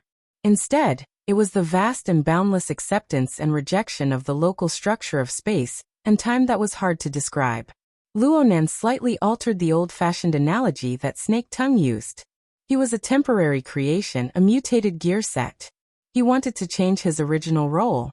He wanted to obtain more authority and occupy a more important position in the great machine and the great production line created by all living things in the world. He undoubtedly had to compete with other gear sets with similar structures, but they were even tighter and sturdier. This was an enormous challenge, and it was extremely intuitive. As Luonan walked between the structure of space and time, the pressure was everywhere. It penetrated the outer layer of the space-time bubble and acted upon the embryonic exoskeleton frame. During this time, a portion of the pressure was dispelled by his sandwich domain. Even so, he was still able to clearly hear the vibrating hum of the mutant skeletal material, which had gone through many layers of processing and forging. Occasionally, the sound would be hoarse or sharp. This was a sign of damage to the material structure. This pressure far exceeded the intensity of the water pressure at the bottom of the lake. But the bubble he designed was able to withstand the initial test. It traveled in a straight line through the complex environment at the bottom of Beishan Lake. Whether it was the undercurrent surging in the water layer or the crooked and scattered ruins of the city, they were unable to create any substantial obstruction. There were also the sensitive creatures at the bottom of the lake, including the mutants. They had completely overlooked such a blank target. This was because Luonan was walking in another dimension. In a certain sense, he was a part of this world. He was a redundancy that was hard to discover within the established structure of space and time. This was a relatively conservative standby state. Only in this way could the exoskeleton frame, which was not that perfect in its workmanship, be able to endure for a period of time. Luonan earnestly sensed the feeling of being in the great gear set and the great production line of the world. Right now, he did not possess the mysterious feeling of becoming one with heaven and earth. He only had a simple feeling of tightness, smoothness, and difficulty when the gears meshed with each other. He used these as a basic comparison to make the corresponding corrections. Gradually, this feeling became more abundant, becoming more exquisite and complicated. Sometimes his reaction couldn't keep up, and it was hard for him to make adjustments in time. Fortunately, this feedback was clear and continuous. It helped Luonan adjust his position. From the theoretical ideal state of the laboratory, he adapted step by step to the variables of the real world. Also, they had to test the remote login that had to be realized immediately. I need to adjust my character properly when I log in. I almost forgot. Luonan loosened his hand and took out the crystal ball from Enlil's backpack. He silently merged it into the space-time bubble. It was as if the devil ray inside had been sucked up from a deep well. It approached from afar, its body rapidly enlarging and recovering. Its wing-like pectoral fins undulated up and down as it swam around Luonan. From Luonan's angle, the two sides were so close that the tip of the devil ray's fin and stinger streaked past his eyelids time and time again. Even though this was a giant mutant, Luonan still placed it within a space-time bubble, isolating it from the normal spacetime environment. The technique seemed simple, but it was actually peerlessly complex. Luo Nan was able to seamlessly connect such an enormous life form. It was completely built upon Luo Nan's long-term research on the Devil Ray, and his even deeper attainments in spacetime configuration. But this way, the spacetime bubble was able to bear an even greater pressure. Hidden injuries had already appeared on part of the exoskeleton frame, and its durability was worrying. But today's matter could not be carried out in a protracted battle. Currently it was too protracted. From the workshop to the yacht, and then to the bottom of the lake, it took at least 20 minutes to make a full circle. During this time, Luo Nan and the true god practically broke away from each other. Luo Nan borrowed the advantage of pure observation of his soul strength to come and go as he pleased in the abyss region. Luo Nan was barely able to hook onto the true god, making it hard for the true god to come to a conclusion. Otherwise, the true god would have long since turned his attention to Luo Nan and swept through all of Ban City. Even so, the true god was certainly suspicious. Over at Ban City, the search activities originating from the Amaterasu Pure Land on the mental plane continued to intensify and become more and more strict. Human flesh search and offline PK.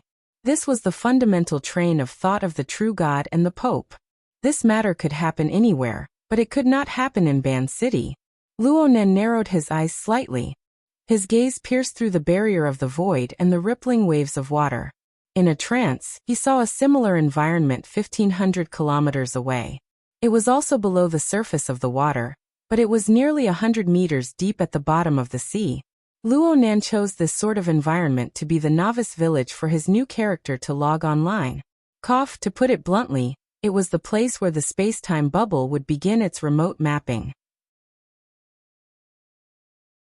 With the support of the Soul Cloak, which covered the entire world and had the condensation ring as its foundation, there was no environment more suitable for exerting power than an environment rich in water molecules. What Luo Nan needed to do was to borrow the Soul Cloak to project the basic configuration design of his main body over. Of course, his consciousness came along with it. Luo Nan's consciousness really seemed to have grown from the bottom of the sea 1,500 kilometers away. He was very familiar with this. He often used similar methods over the past few months to project the core of his own concept into the South Pacific Ocean. He borrowed the abundant water vapor conditions there to play hide-and-seek with the powerful extraordinaries from all over the world. He misled them, embedding the concepts of Enlightenment Palace and a new plane within. Luo Nan even gave this method a name. It was called Luo's Core. From his perspective, Luo's core and lamination interference technology should be equivalent in terms of core. They were both rooted in the configuration system, but the former spent most of their time hiding behind natural phenomena, confusing the public and seeing, forever hiding in the shadows of people's perception. But Luo Nan relied on the lamination interference technology to become the focal point of everything. He controlled the information that was leaked to the outside, turning the fake into the real. He withstood the multidimensional test of extraordinaries. This required the pinnacle of detail. In extreme situations, the nitpicking of details was never a test of one's attitude. It was a test of technique. The conditions of seawater and lake water were different. There was an essential difference between what was real and what was fake. What was fake was fake. Some laboratory designs would naturally reveal their flaws after the environment changed. The cause might just be the change in air pressure, temperature difference, or even salinity. Luo Nan would never have thought of these details when he was constructing his theory. Even now, he couldn't consider putting all the conditions in. Otherwise, the configuration design would be cumbersome. His head might explode before he could even face a true god. Luo Nan could only rely on the principles of the lamination interference technology and his own attainments in space-time configuration to add and subtract. He let the negative feedback of the outside world grind away the mistakes and redundant things.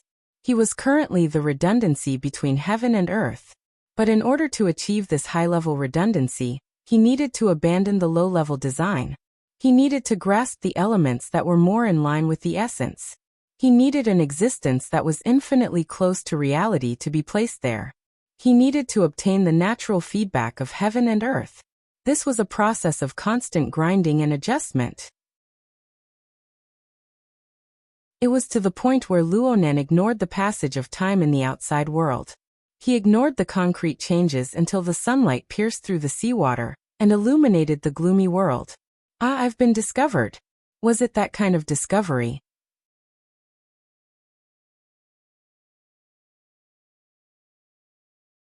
Chapter 850. The interference power that came from within the light carried a familiar flavor. This was the unique quality of a true God. It wasn't an absolute thing to say. Even though they were of the same system, the feeling the Pope gave off was more or less the same. In any case, it was the kind of bright, dazzling, fully burning, scorching feeling. This power combined with the rules and laws of the great divine treasure of the propping mulberry tree. It was like a propulsion furnace that supplied energy to the propping mulberry tree. It was also like the entire propping mulberry tree was its fuel. However, there was still a slight difference from the brief confrontation that occurred a few days ago in the wilderness laboratory. Back then, the true God, under the urging of negative emotions, did not hold back at all. The true God tore through the barrier of the void and smashed over. But now, the true God was in a semi-detached state, performing a routine scan.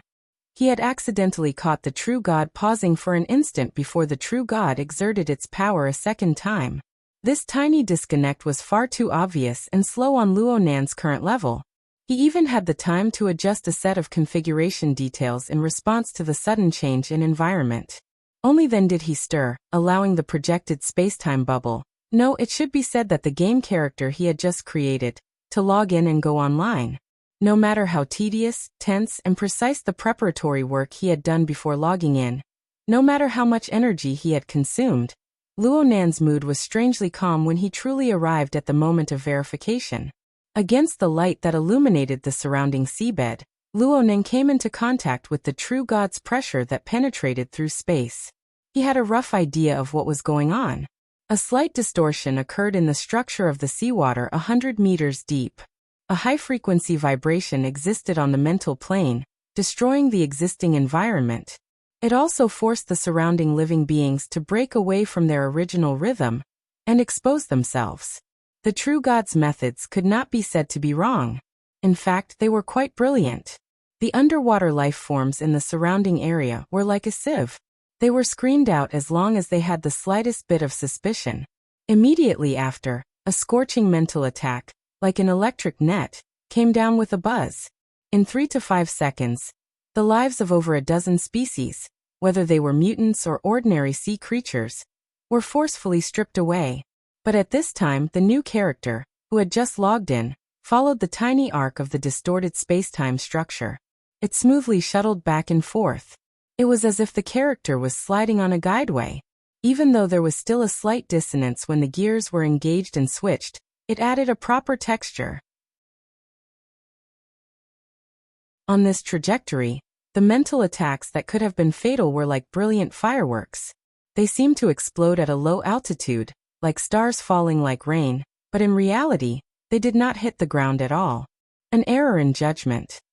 Of course, this was a mistake on the part of the true God. His attack had completely missed. From Luonan's perspective, this was an excellent piece of evidence. The configuration design idea has passed the test. The conduction and transformation of the soul cloak are also going smoothly. It's basically operating without any problems, but the feedback from the outside world needs to be corrected. What about the degree of realism? The controller at the bottom of North Mountain Lake was still thinking in an orderly manner. But at the same time, the experiencer, who shared the same lineage at the bottom of the Pacific Ocean, received a clear, powerful, and admiring mental message from a true God. You're here. Good job. It was indeed excellent. Luonan gave himself a thumbs up without the slightest hesitation. Looking at it from a certain angle, the true God was exposing his own ignorance, and Luonan absolutely wouldn't be so kind as to warn him.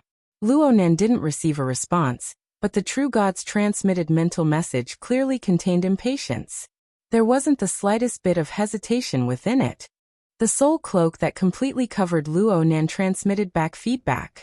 Within the clouds of the stratosphere, the true God's transmitted power made another round of movement. The center of gravity changed, and it locked onto the surface of the distant Pacific Ocean. Soon, An even more direct response appeared from the depths of the sea. The roots of the Fusang divine tree were rapidly digging in, interweaving into an incorporeal network. The blazing power churned, interfering with each other on the mental and material planes, forming burst after burst of intense light. It was like a photographer's capture operation. The range was correct, but the situation of losing focus was more serious. At least, Luonen hadn't truly been locked onto yet. Luonen had even abandoned many things during this period of time. Perhaps the addition of these things would have been more perfect in theory, but in actual combat, in a rapidly changing environment, these were merely meaningless details. The true God wouldn't pay attention to them, and Luonen didn't need to waste them. The situation was developing in the direction that Luonen hoped for. It was absolutely impossible to create a Luonen riding a devil ray and directly greet a true God. But he had to make those two believe, at least partially, that Luonen was right here without truly seeing Luonen face to face. So far, Luonen had succeeded. Luonen maintained his silence. He controlled the space-time bubble to shuttle back and forth within the tight structure of space and time. Whether it was the bottom of Beishan Lake or the Pacific Ocean, it was the same. One was the main body, the other was a projection. But the difference between the two? No, it should be said that there was a common characteristic. It was constantly being modified by the space-time bubble, and it was gradually internalized. It became a kind of instinct, a kind of nearly natural attribute. Before the structure of the space-time bubble collapsed, it was probably like this. In this way, the consciousness of the experiencer grew stronger and stronger. The consciousness of the controller gradually retreated to a secondary position, retreating to a more fundamental level. It was like an iceberg of the subconscious, and it formed an internalized driving force. Luonen didn't think too much about complicated problems for the time being. He was like a damn otaku immersed in a game. He went to experience a novel feeling that originated from him, but he had never experienced it before. The bottom of the sea is fine. I'm now above the surface of the sea. Luonen took the initiative to change the environment. The space-time bubble changed its trajectory, and it naturally adjusted its operation method. It only took half a second to pass from the high-pressure region at the bottom of the sea to the spacious and graceful night sky. Perhaps there was a thousandth of a second where the sudden change in external conditions caused the gears to bite together. There was some disharmony, but soon, everything returned to a harmonious and natural state. The senses of a true God could be said to be sharp. Luonen's reaction was also extremely fast. He was able to capture these minute fluctuations. He could no longer tell whether it was a powerful light or a torrent of energy. It cleaved across the surface of the sea, but he was still a hair too slow. The entire process was just a hair too slow. Whoosh! Luonen could feel the impact that practically wiped out all of his efforts. But it still didn't hit, right? At this moment, he no longer tried to distinguish the difference between his main body and his projection. He really did enter a state of immersion. He really was playing a game. He was going to experience a relatively perfect Luonen, a brand new self that logged online in the same world. The simple and pure Luo core was enough to support this experience. It allowed him to drive the omnipresent soul cloak, to form a closer connection with this world of the sea and sky that was abundant with water vapor.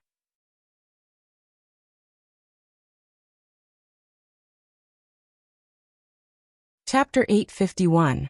The region of the soul cloak was fragmented, rising and falling amidst the fine waves of the sea breeze. Luonen was within the cogwheel set of the space-time structure. He moved and did not move. What did not move was his role. In the strict structure of time and space, the change opened up an undeserved gap, becoming a redundancy that was originally non-existent. It continued to operate without being directly rejected. What moved was his relative position. From the bottom of the sea to the sky, from the deep water to the clouds, he drove millions upon millions of water molecules to gather and disperse, provoking the senses of a true god. He was like the water spirit of legend. He leaped and shuttled through the water vapor, coming and going unfathomably. This feeling was a bit similar to an out-of-body experience. Ever since Luonen's soul cloak covered the entire world, he He experienced less and less of this drifting feeling of a kite with its string cut. Luonan did not forget for a moment that his soul strength and fleshly body were still in a serious state of imbalance. Though he had the soul cloak's vast coverage to help disperse the imbalance, and he had the complex structure of the sandwich domain to provide a buffer, an imbalance was an imbalance. He had to pay attention to the coupling state of his body and soul frame at all times. He had to maintain a difficult balance between his God gear, which had entered an uncontrollable state of explosive expansion, and his body gear, which was limited by its physical nature. Sometimes thoughts like this would jump out in Luonan's mind. I might as well throw away my fleshly body. It's so weak, clumsy, and it always drags me down. Especially when fighting against a powerful enemy, I have to split half of my mental energy to ponder over how to hide this fatal weakness. Of course, the leaping and flickering thoughts of humans were the most unreliable. From a rational point of view, abandoning one's fleshly body was the same as destroying one's foundation in the material world. The mode of existence of life, established over billions of years of evolutionary history, would transform into a phantom of nothingness. Perhaps there would be a certain amount of inertia in a short period of time, making it easier to operate. But in the long run, it was impossible to support the endless cultivation of the future. Whether it was the lessons of blood that had emerged endlessly in the short few decades of Earth, or the rigorous theories of the mysterious civilization displayed by the virtual brain system, all of them emphasized and verified this point from multiple perspectives. Luonan was a rational person under most circumstances. It was impossible for the occasional crazy thought to shake the wall of his rationality. He could not let his heart be blinded by lard and step onto a dead end. He was just taking a break from his busy schedule to experience the illusory pleasure of being completely unrestrained. Luonan was not completely illusory. In this state, Luonan already possessed the foundation of self-sufficient physical laws to a certain degree through the combination and interference of space-time configurations. In fact, half a year ago, Luonan had used the condensation ring to break through the barrier between the mental and material planes in one fell swoop. He had realized the leap from 0 to 1. He had flown at a speed that exceeded everyone's imagination on this great road to the heavens. From the copulation between the condensation ring and the external neuron to the birth of the soul cloak. From the coupling of the divine chakra and the body chakra to the deep sea scene that was the foundation of the framework. Then, in the form of a soul cloak, it completely broke free from its shackles and extended to cover the earth and many other dimensions of space and time. When Luonan's attainments on the mental plane repeatedly broke through the limits of the imagination of ordinary people, the configuration system of the virtual brain system gave Luonan a timely path to deepen and feed back. His rapid progress in configuration design, especially in the design of spacetime configurations, allowed him to draw support from the omnipresent water molecules of every plane of space and time. He could even draw support from the even more inconceivable structure of space and time itself to construct a material foundation. He could twist the physical laws and temporarily replace a portion of his fleshly body. This gave him a feeling of immersion that was close to reality. Needless to say, there was even the true God, a scene setter. Right now, the true God was no longer making meaningless attempts after repeated fruitless attempts to converse with Luonan. Correspondingly, his methods became even more intense. The pitch-black curtain of night between the sea and the sky had already been sliced to pieces by the true God's blazing killing intent. In an area with a diameter of nearly 100 kilometers, a long and narrow brand of intense light and lightning was left in the atmosphere. It left marks on the retinas of living beings that were hard to fade away in a short amount of time. The layers were complex and crisscrossed like an inescapable net. Any living being within this area, whether they were swimming in the sea, flying in the air, or floating on the surface of the water, was faced with imminent disaster. Even if they were not directly cut, just the aftershocks of the overlapping vibrations would press down from the mental plane to the material plane. Then the aftershocks would reverse the effects. After a few rounds of interference, a high-temperature furnace of boiling poisonous gas was formed. The violent killing intent of an extraordinary was far deadlier than any poison in the world. The true God was absolutely not the kind of idiot who wouldn't turn back until he ran into a wall. Don't look at how he had chased Luonan for a long time without success. He had other methods of dealing with this process. The projection of the Fusang divine tree shot through the air within this land of death. Its incorporeal roots extended outwards, greedily devouring the flesh, blood, and life force of the surrounding living beings.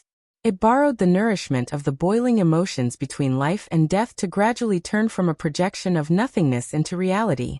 At the very least, the power descending from the abyssal region grew more and more real and terrifying. At the same time, it formed an even more powerful compression effect on the surrounding void. The true God seemed to have sensed something. Having lost a reliable fulcrum of believers, it was very difficult for the true God to display a direct method like he did a few days ago in the wilderness. But the method of boiling a frog in warm water possessed a certain degree of feasibility. It manifested the true God's clear train of thought that was the complete opposite of his violent actions. The undulating undulations of his soul cloak were weakening in regularity. This was the result of the water molecules pervading the atmosphere suffering substantial damage. This was also the result of the warping and deformation of the structure of space and time. It was as if Luonan was playing a game of parkour. He had to find a relatively safe route in this vile environment. He had to avoid the projected space-time bubble from colliding head-on with the true God's Fusang divine tree system. Fortunately, this game had a time limit and a finish line. The true God's methods had already partially exceeded the scope of the Fusang divine tree system. It was the type of overclocking. Don't look at the oppressive warm water on the plane of reality. Compared to the abyssal region, it was already a volcanic eruption-like impact and turbulence. This was a good thing. Even with the true God's abilities, it was impossible to maintain this impact force for a long period of time over 1,000 kilometers. Therefore, Luonan knew what he had to do. His consciousness anchored the destination within the intermittent soul cloak and the warping void gap. It was the intercontinental airship that was gradually slowing down. It was already beginning to deviate from its course. It was also the location of the trap set up by the true God and the Pope. Luonan could more or less guess the situation over there. But no matter what, it was better for everyone to meet face to face.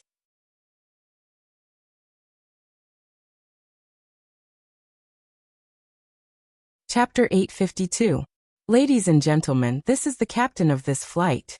After careful evaluation, I am sorry to inform you that this flight will be turning around and returning. Yukawa Isuk was sitting sideways on his seat, with most of his legs stuck in the aisle. His body was slack and he was still trying to digest the changes that had happened before and after he fainted. He was not in a good state. The after effects of forcefully attaching his soul had yet to subside. His skull was buzzing, and occasionally there was a sharp tinnitus. Under such circumstances, he automatically filtered out most of the broadcast information of the flight, leaving only the most important word: return. His eyeballs moved, and he glanced sideways from the corner of his eye. The key factor that caused all this was right in front of him. Less than 3 meters away, the puppet controlled by the Pope, like Yukawa Isuk, was sitting sideways on his seat, facing the aisle, with his elbows on his knees and his body slightly leaning forward. This posture had not changed for a long time. But compared to the moment when Yukawa Isuk opened his eyes, this puppet that looked like a business elite seemed to have been sucked dry of blood and water. All that was left was a skinny silhouette, like a mummy. There was almost no breath coming in and out of its mouth and nose. With such damage to its body, it was already a miracle that it could maintain the most basic vitality. It would be difficult to do anything more than that. But to the Pope, this was not a problem at all. The Pope's consciousness was still here, calmly calculating and living within his means to maintain the puppet's breath. At the same time, everyone in the first-class cabin still had to rely on him to survive. It was precisely because this breath was too weak that everyone in the spacious cabin held their breaths. In most cases, they were like wooden statues. Yukawa Isuk was the same. No one restrained him, but in this kind of atmosphere, the only things he could use were his eyes and thoughts. In the beginning, he only looked at his surroundings dizzily, passively accepting the drastic changes that happened after the nightmare. As time passed, his mushy brain began to slowly recover. Although this kind of recovery first brought about a sense of pain, Yukawa Isuk saw the virtual workspace in front of the Pope's puppet, saw the mimicry of the spiritual sea, and saw the continuous appearance of chaotic ripples. Of course, he had heard and seen how the Pope taught Bai Xinyan how to operate the corresponding equipment. He almost didn't dare to think too deeply about the logic behind it. His mouth was full of bitterness. If possible, he hoped to delete all the orders and bargaining records related to the mimicry generator a few days ago, both in reality and in people's memories. However, this was only wishful thinking. Perhaps the relevant information was already placed on the Pope's desk, just waiting for an opportunity to act up. When I go back to Ban City, I must. Can I not go back? Speaking of which, it was absolutely impossible for Yukawa Isuk to leave the Pope puppet's side. As long as he recalled the scene where his mind felt as if he was trapped in a prison, his body involuntarily being controlled by others, fear and despair would follow him like a shadow, and there was no way to get rid of it. With the Pope by his side, Luonan wouldn't come again, right? Yukawa Isuk adjusted his line of sight and looked at the porthole on the other side of the aisle. The first thing he saw was Kitano Suzuto's stout back. His head bodyguard's mind was no longer on his job. Instead, he was focused on observing the scene outside the porthole. Yukawa Isuk could understand this. This was because at this moment, there was a strong light burning marks on the airship's porthole from time to time. At first, the marks were blurry and intermittent, but they became clearer and denser. That was, the true God has captured Luonan's position. I hope it's true this time. Bai Xinyan, who was in the back seat, spoke as she adjusted the parameters of the equipment. Her tone was very pragmatic, but because she was too pragmatic, she didn't seem to pay much attention to details. As she spoke, the deformed sound of the atmosphere penetrated the airship's armor and transmitted inside. It rumbled in everyone's ears. This was the power of a true God. Who knew if it was his emotions? Bai Xinyan smiled faintly. But there is one thing that can be confirmed. Luonan didn't successfully escape. His judgment was correct. The mummified Pope puppet didn't respond. Clearly, the Pope didn't want to waste his limited resources on idle chatter. On the other hand, Yukawa Isuk's thoughts were still wandering. He subconsciously looked at his wristwatch. 22:42. It had been almost 20 minutes since he woke up. It was about the same amount of time since the most recent capture by a true God. During this period of time, almost everyone felt that Luonan had escaped. But now, the Pope was waiting silently. This perfectly displayed the difference in judgment between extraordinaries and normal people. But looking at it from another angle, Luonan, the bandit who could deprive others of their mental autonomy at any time, had endured under the eyes of a true God and the Pope for over 20 minutes. He had nearly exhausted the last drop of the Pope puppet's blood essence. He had almost succeeded. Unfortunately, he had failed on the verge of success. This was how Yukawa Isuk understood it. Why would he think of taking the initiative to provoke such a person? Every time he thought of this, Yukawa Isuk felt as if a handful of iron sand had been shoved into his chest, rubbing against it repeatedly. In any case, he should have let the true God and the Pope succeed this time. They should have killed that bastard. But in case they didn't, Yukawa Isuk subconsciously shivered. It was at this time that the cool bottle rested on the back of his hand. He almost subconsciously pushed it away, only to discover that something was wrong halfway through. It was a bottle of water from Bai Xinyan. Thank you. Yukawa Isuk subconsciously took it. He still remembered the warning and reminder Bai Xinyan gave him in that nightmare before he completely lost control of his body. This was a favor.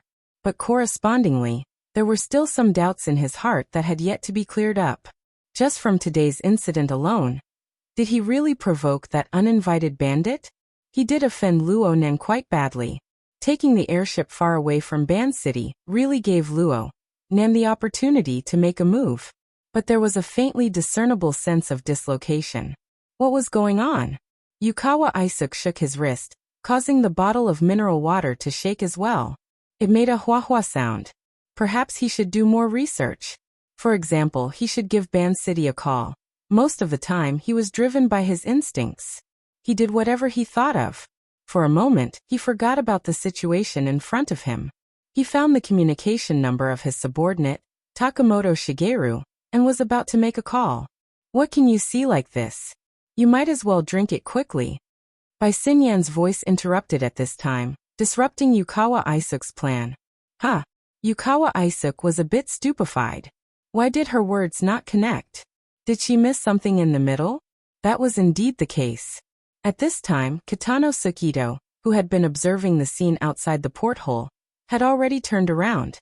He saw his boss's expression and coughed lightly.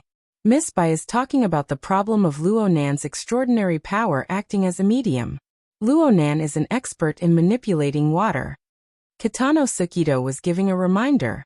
His technique was a bit crude, but it was also the result of the current tense situation.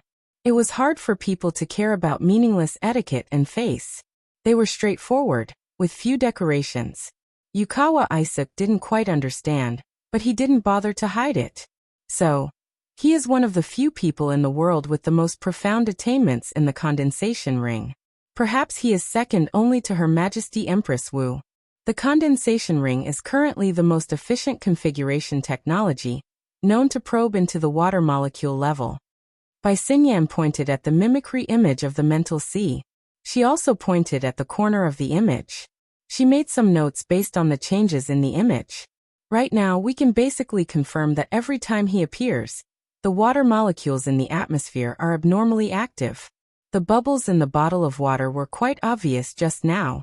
I was wondering if this was due to some sort of resonance effect. The corner of Yukawa Isuk's eye twitched a few times.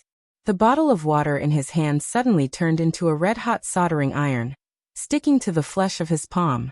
It was not easy to hold it, nor was it easy to throw it away. After a few seconds, Yukawa Isuk finally made up his mind. He gritted his teeth and said, "Then go ask him." Bai Xinyan smiled. She gestured to Yukawa Isuk to take a good look at the current state of the Pope's puppet. The latter's stiff, mummified appearance was the best reason. Yukawa Isuk took a deep breath. It was strange. After the previous round of torment, the atmosphere that made people dare not even breathe had become lively. Although the Pope's consciousness was probably still watching everything coldly, or maybe he was silently keeping score. At least for now, he didn't have the intention to blame anyone, let alone the strength to do so. Whether it was a brilliant realization or a broken pot, Yukawa Isuk's breathing had indeed become a lot livelier. The corner of his mouth twitched. He threw the bottle of water in his hand back to Bai Xinyan. "You came to this conclusion after observing for such a long time?" Bai Xinyan caught it firmly. She unscrewed the cap and took a big gulp without any misgivings. She exhaled a long breath, looking like she was drinking fine wine. "I didn't need to observe to come to this conclusion. Since you made a move against him, did you not read Persona?" "Persona? Oh, I did." Yukawa Isuk still had an impression of it. The target of this intelligence analysis, named Persona Mask, was Luo Nan. The information had been published more than half a year ago. At that time, Luo Nan was using the cage theory to sweep away the traditional soul theory of the inner world.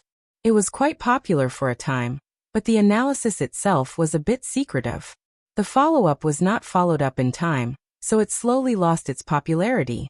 The version in Yukawa Isuk's hands also included the comprehensive analysis of various sources by his family's intelligence personnel. The research was more comprehensive than the one on the market. But what did Bai Xinyan mean by mentioning it? Bai Xinyan took a big gulp of mineral water. Her eyes wandered as if she was tipsy. Ask. Answer. According to the logic of the persona mask, Professor Luo has three basic faces: rationality, strength, and weakness. Which face are we facing now? It's rationality. It wasn't Yukawa Isuk who answered. It was the Pope's puppet that let out a buzzing sound.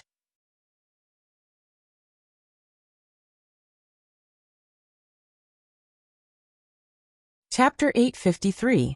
Yukawa Isuk confirmed that it was the papal puppet who spoke. The puppet's lips moved slightly as it made a sound. But other than that, there was no other change. The dim pupils were still pointing at the spiritual sea mimicry map. Your Majesty also watches Persona?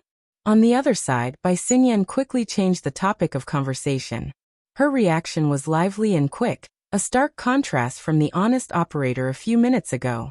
In fact, ever since Bai Xingyan took the initiative to speak and handed over the bottle of water, her attitude had changed subtly. This made Yukawa Isuk wonder if he was just a prelude to the previous round of conversation. While he was suspicious, Yukawa Isuk was actually listening attentively to hear how the Pope would respond. But before he could do that, another wave of low vibrations entered the cabin. The intensity of the sound wave was average, but it just so happened to resonate with the structure of the airship. For a moment, the cabin windows and seats were buzzing, and the vibrations numbed everyone's limbs and lumbar spine. Obviously, it was not only the first-class cabin that was experiencing this. Yukawa Isuk could already hear the screams from the other cabins. To be honest, Yukawa Isuk was also a little panicked. At this moment, the papal puppet's whisper sounded again in the buzzing vibration. Shrink. Yukawa Isuk could no longer understand the professional jargon behind it. Bai Xingyan reacted quickly and started a new round of operation on the spiritual sea mimicry map. The scale of the spiritual sea mimicry map seemed to be increasing, showing more details. Of course, probably only the Pope and Bai Xingyan could understand it.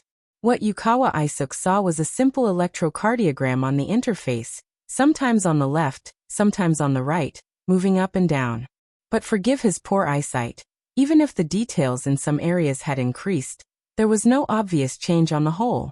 Only a professional would be able to figure out the trick from this. It doesn't seem to be suitable. Bai Xingyan's voice sounded again, as if she was regretting it. But in the current situation, it sounded awkward no matter how one listened to it.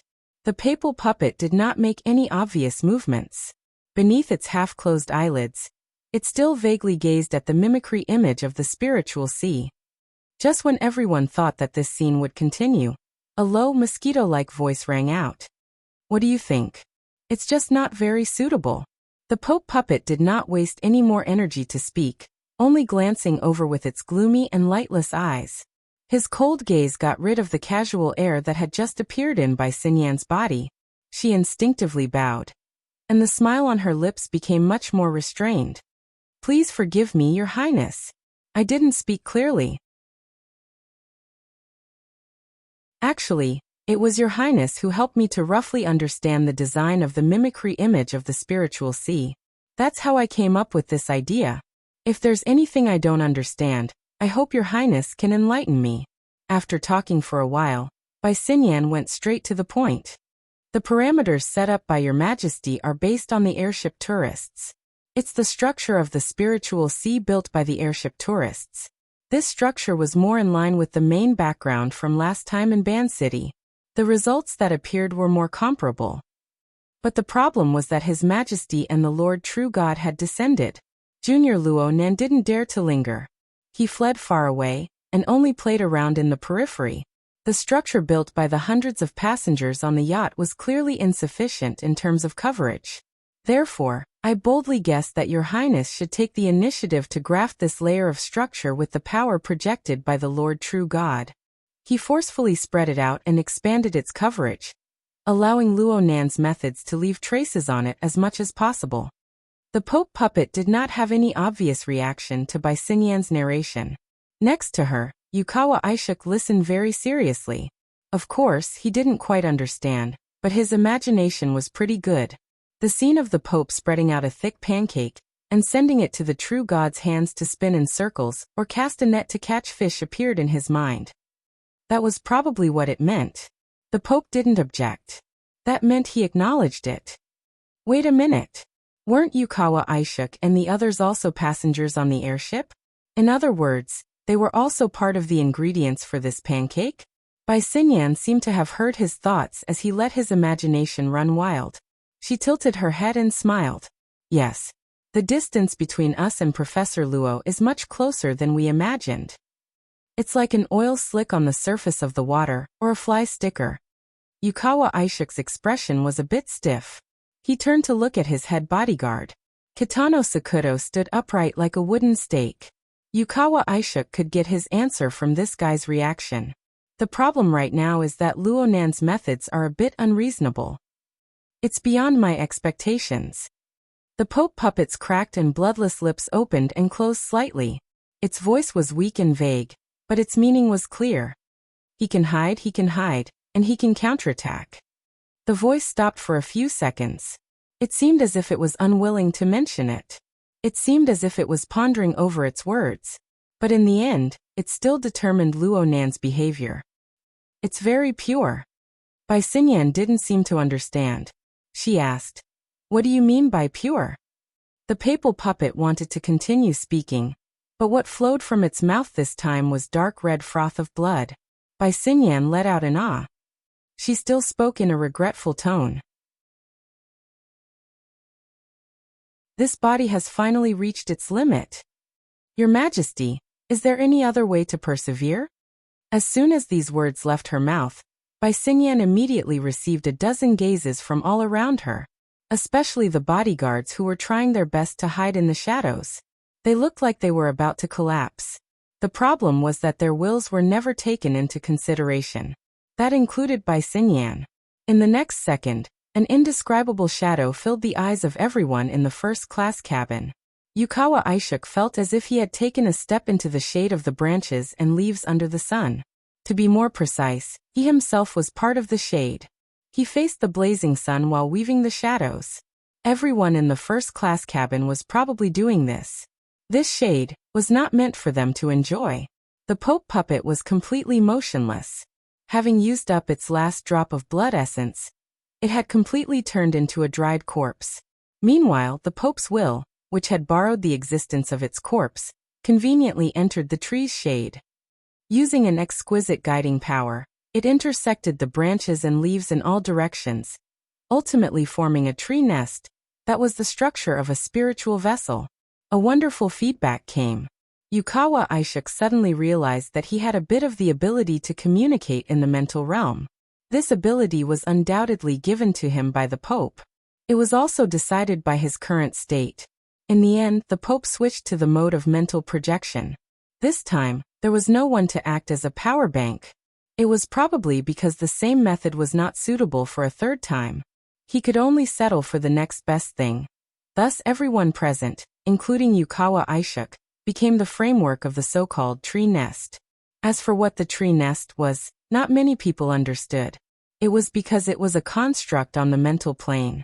According to Yukawa Aishuk's understanding, the Pope used the magnetic fields of their lives to build a temporary nest, or safe haven. This provided the conditions for a weak consciousness to stay in space. No one knew the specifics of the situation. Only one thing was certain. The Pope's consciousness could directly appear in their minds, turning into images and sounds to achieve communication. This is a mental technique, but it is not used on the emotional level of Yukawa. Instead, it comes and goes, directly affecting the space-time structure. The Pope seamlessly continued his previous evaluation and analysis of Luonan. This was an explanation for purity. Yukawa Aishuk should not have understood this. But in this tree nest shadow state, he muddle-headedly understood a lot of conceptual knowledge. He also possessed the ability to make preliminary analysis. It was as if there was a built-in AI operating. Because it was purity, it broke away from the level of the Pope's design. Although it would still have an impact, this impact was no different from the impact of nature's wind, rain, thunder, and lightning. It was practically impossible to capture Luonan's special interference mode through the sea of consciousness mimicry. In other words, the Pope's plan was ruined. Yukawa Aishuk seemed to have split into two sides.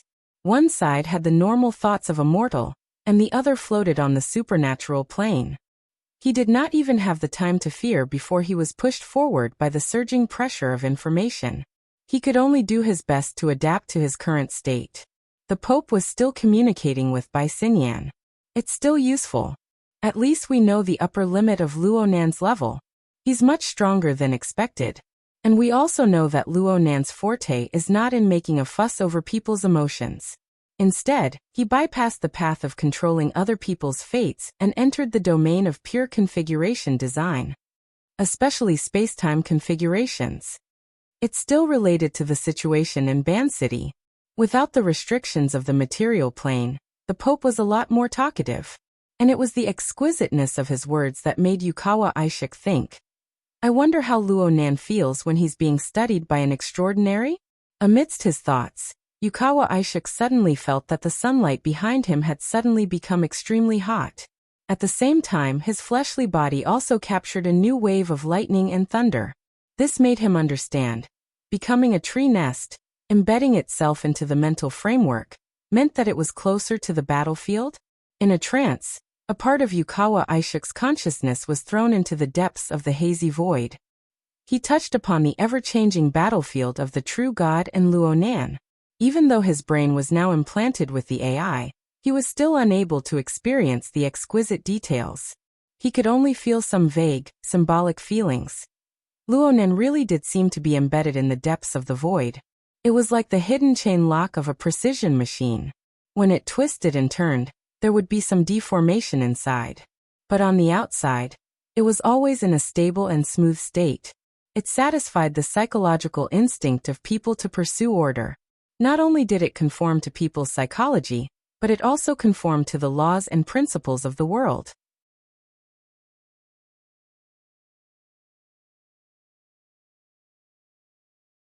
Chapter 854. Yukawa Aishik watched with rapt attention. For him, the battlefield outside of the intercontinental airship was still flashing with blurry images. But after seeing it many times, a certain logic naturally formed. As time passed, his condition improved significantly. In his days, it was as if an invisible thread was pulling him to a higher place, allowing him to see more clearly and more thoroughly. Everything happened in the shadows. It was silent and undetectable. It was as if a god had blessed him. His train of thought became exceptionally clear. He was no longer constrained by the present situation. He made some expansions and extensions. He felt that a true god's method of pursuit was like a dragnet. Luo Nan was like a fish in the net. The dragnet itself was very large. There was a certain amount of space for movement. The mesh was not small either. There was a possibility of escape at any time. Now that the airship was forced to turn back, it was advantageous for the true God and the Pope. After all, the closer they were to Ban City, the greater the control the true God had over the dragnet. They could shrink the mesh and give Luo Nan more pressure. Unexpectedly, you have the potential in this area. The Pope transmitted telepathically. The direction was very clear. It was directed at Yukawa Aishik. Was he evaluating him? Yukawa Aishik was startled and chilled. How did the Pope know what he was thinking? Well, it must be because of this damn tree nest. For an extraordinary like the Pope, it was not a big deal for him to use methods like mind reading. But this feeling was more or less the same as Luo Nan's invasion. Oh, there was still a difference. Luo Nan was a great thief. He suddenly came. It was unknown what path he took. By the time he came to his senses, he had already fallen into the trap. He was muddle-headed and tied up. The Pope, on the other hand, had an aura of open warfare. It was as if it was a matter of course. I came in and stayed. You do whatever you want. I just stared at you. The degree of perverseness was even. Cough. Yukawa Aishik cut off his thoughts. He did not dare to think too deeply about it. He forced himself to think about positive issues. For example, that evaluation. In the field of ability users, the Pope's words were more or less the same. Could it be that he really had talent in this area for this person to think highly of him? He had seen too much and thought too much. He was getting a bit carried away. Yukawa Aishik subconsciously pondered. If he could get through this, perhaps he could focus on developing this aspect? While he was lost in his own thoughts, the Pope gave his evaluation, and then conversed with Bycinyan. He's very restrained. He spins at a low speed and glides in neutral. The Pope also used an analogy to describe Luo Nan's current state. It was easy for everyone to understand. Bycinyan said, perhaps he can only maintain such a low consumption state in the void interlayer, and also avoid direct interference with the true God's power. It's a reasonable judgment, but it's a little perfunctory. It's all thanks to your Majesty's wisdom that I was able to think of these things. However, we are just small fries.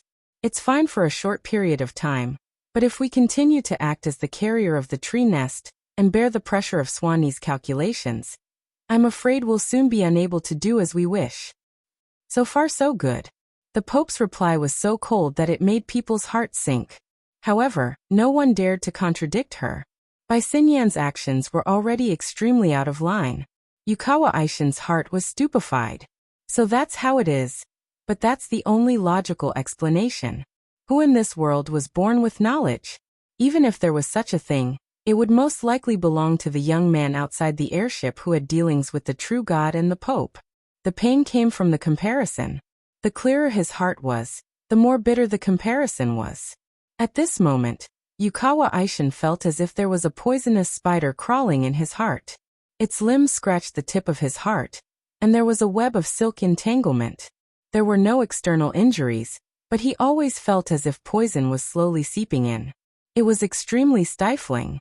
But in this current state he could not help it. Very quickly, his attention was drawn away by the miraculous changes in the hazy void. Even though Yukawa Aishin knew that this was only a temporary ability given to him by the Pope, he still enjoyed the process of being able to observe, analyze, and make judgments. After all, this was an extraordinary ability that he had always yearned for. Its level was high, its profoundness was profound, and it far exceeded his imagination. He greedily perceived the mysteries within the structure of space and time, especially from the perspective of the true God and the Pope. After he shared the Pope's burden and received the blessing, it became easier to cut in and understand. Well, he still seemed to understand, but he wasn't. Especially when his rationality was still a mess, but he always felt that there was a side of his heart that was crystal clear and crystal clear. I still have talent, it's just that I haven't developed it yet. Yukawa Aishin kept encouraging himself. As the head of a large family, he did not lack confidence. It was just that he was forced into a field that he was not good at. And it was inevitable that he would feel inferior. Now this half-yin, half-yang, suddenly bright and suddenly dark state gave him a reason to convince himself. It also allowed his thoughts to maintain a good state on a logical level. He was thinking again, judging from the airship's return, and the Pope's constant switching of mental states. The two of them probably did not expect the current situation at the beginning. Transcendents were indeed not gods. They also had their limits, be it in terms of strength or calculation. In the past he had only deduced it in theory, but now he was seeing it with his own eyes. And because of this, he could never become a believer. Deep in his heart, a subtle thought spun. Yukawa Aishin suddenly felt dizzy and nauseous. But his mind was exceptionally clear, and the discomfort in every part of his body was transmitted to him, layer by layer. In an instant, too much information accumulated, and his brain felt like it was on fire. With a muffled groan, Yukawa Aishin curled up into a ball. In the real world, Bai Xinyan handed him another bottle of water, and patted his back kindly. Keep your mind blank. All this information is giving you too much pressure. It's not good for your body to think too much. Huff huff. Yukawa Aishin could only gasp for air.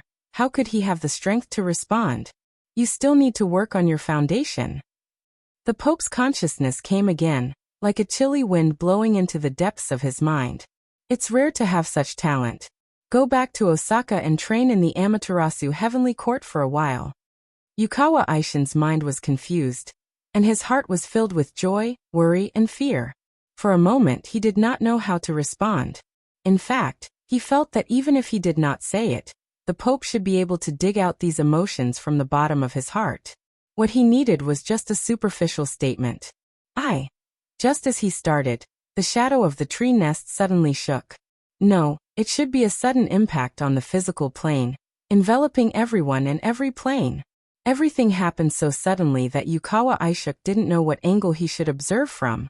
But in the end, he didn't have to choose.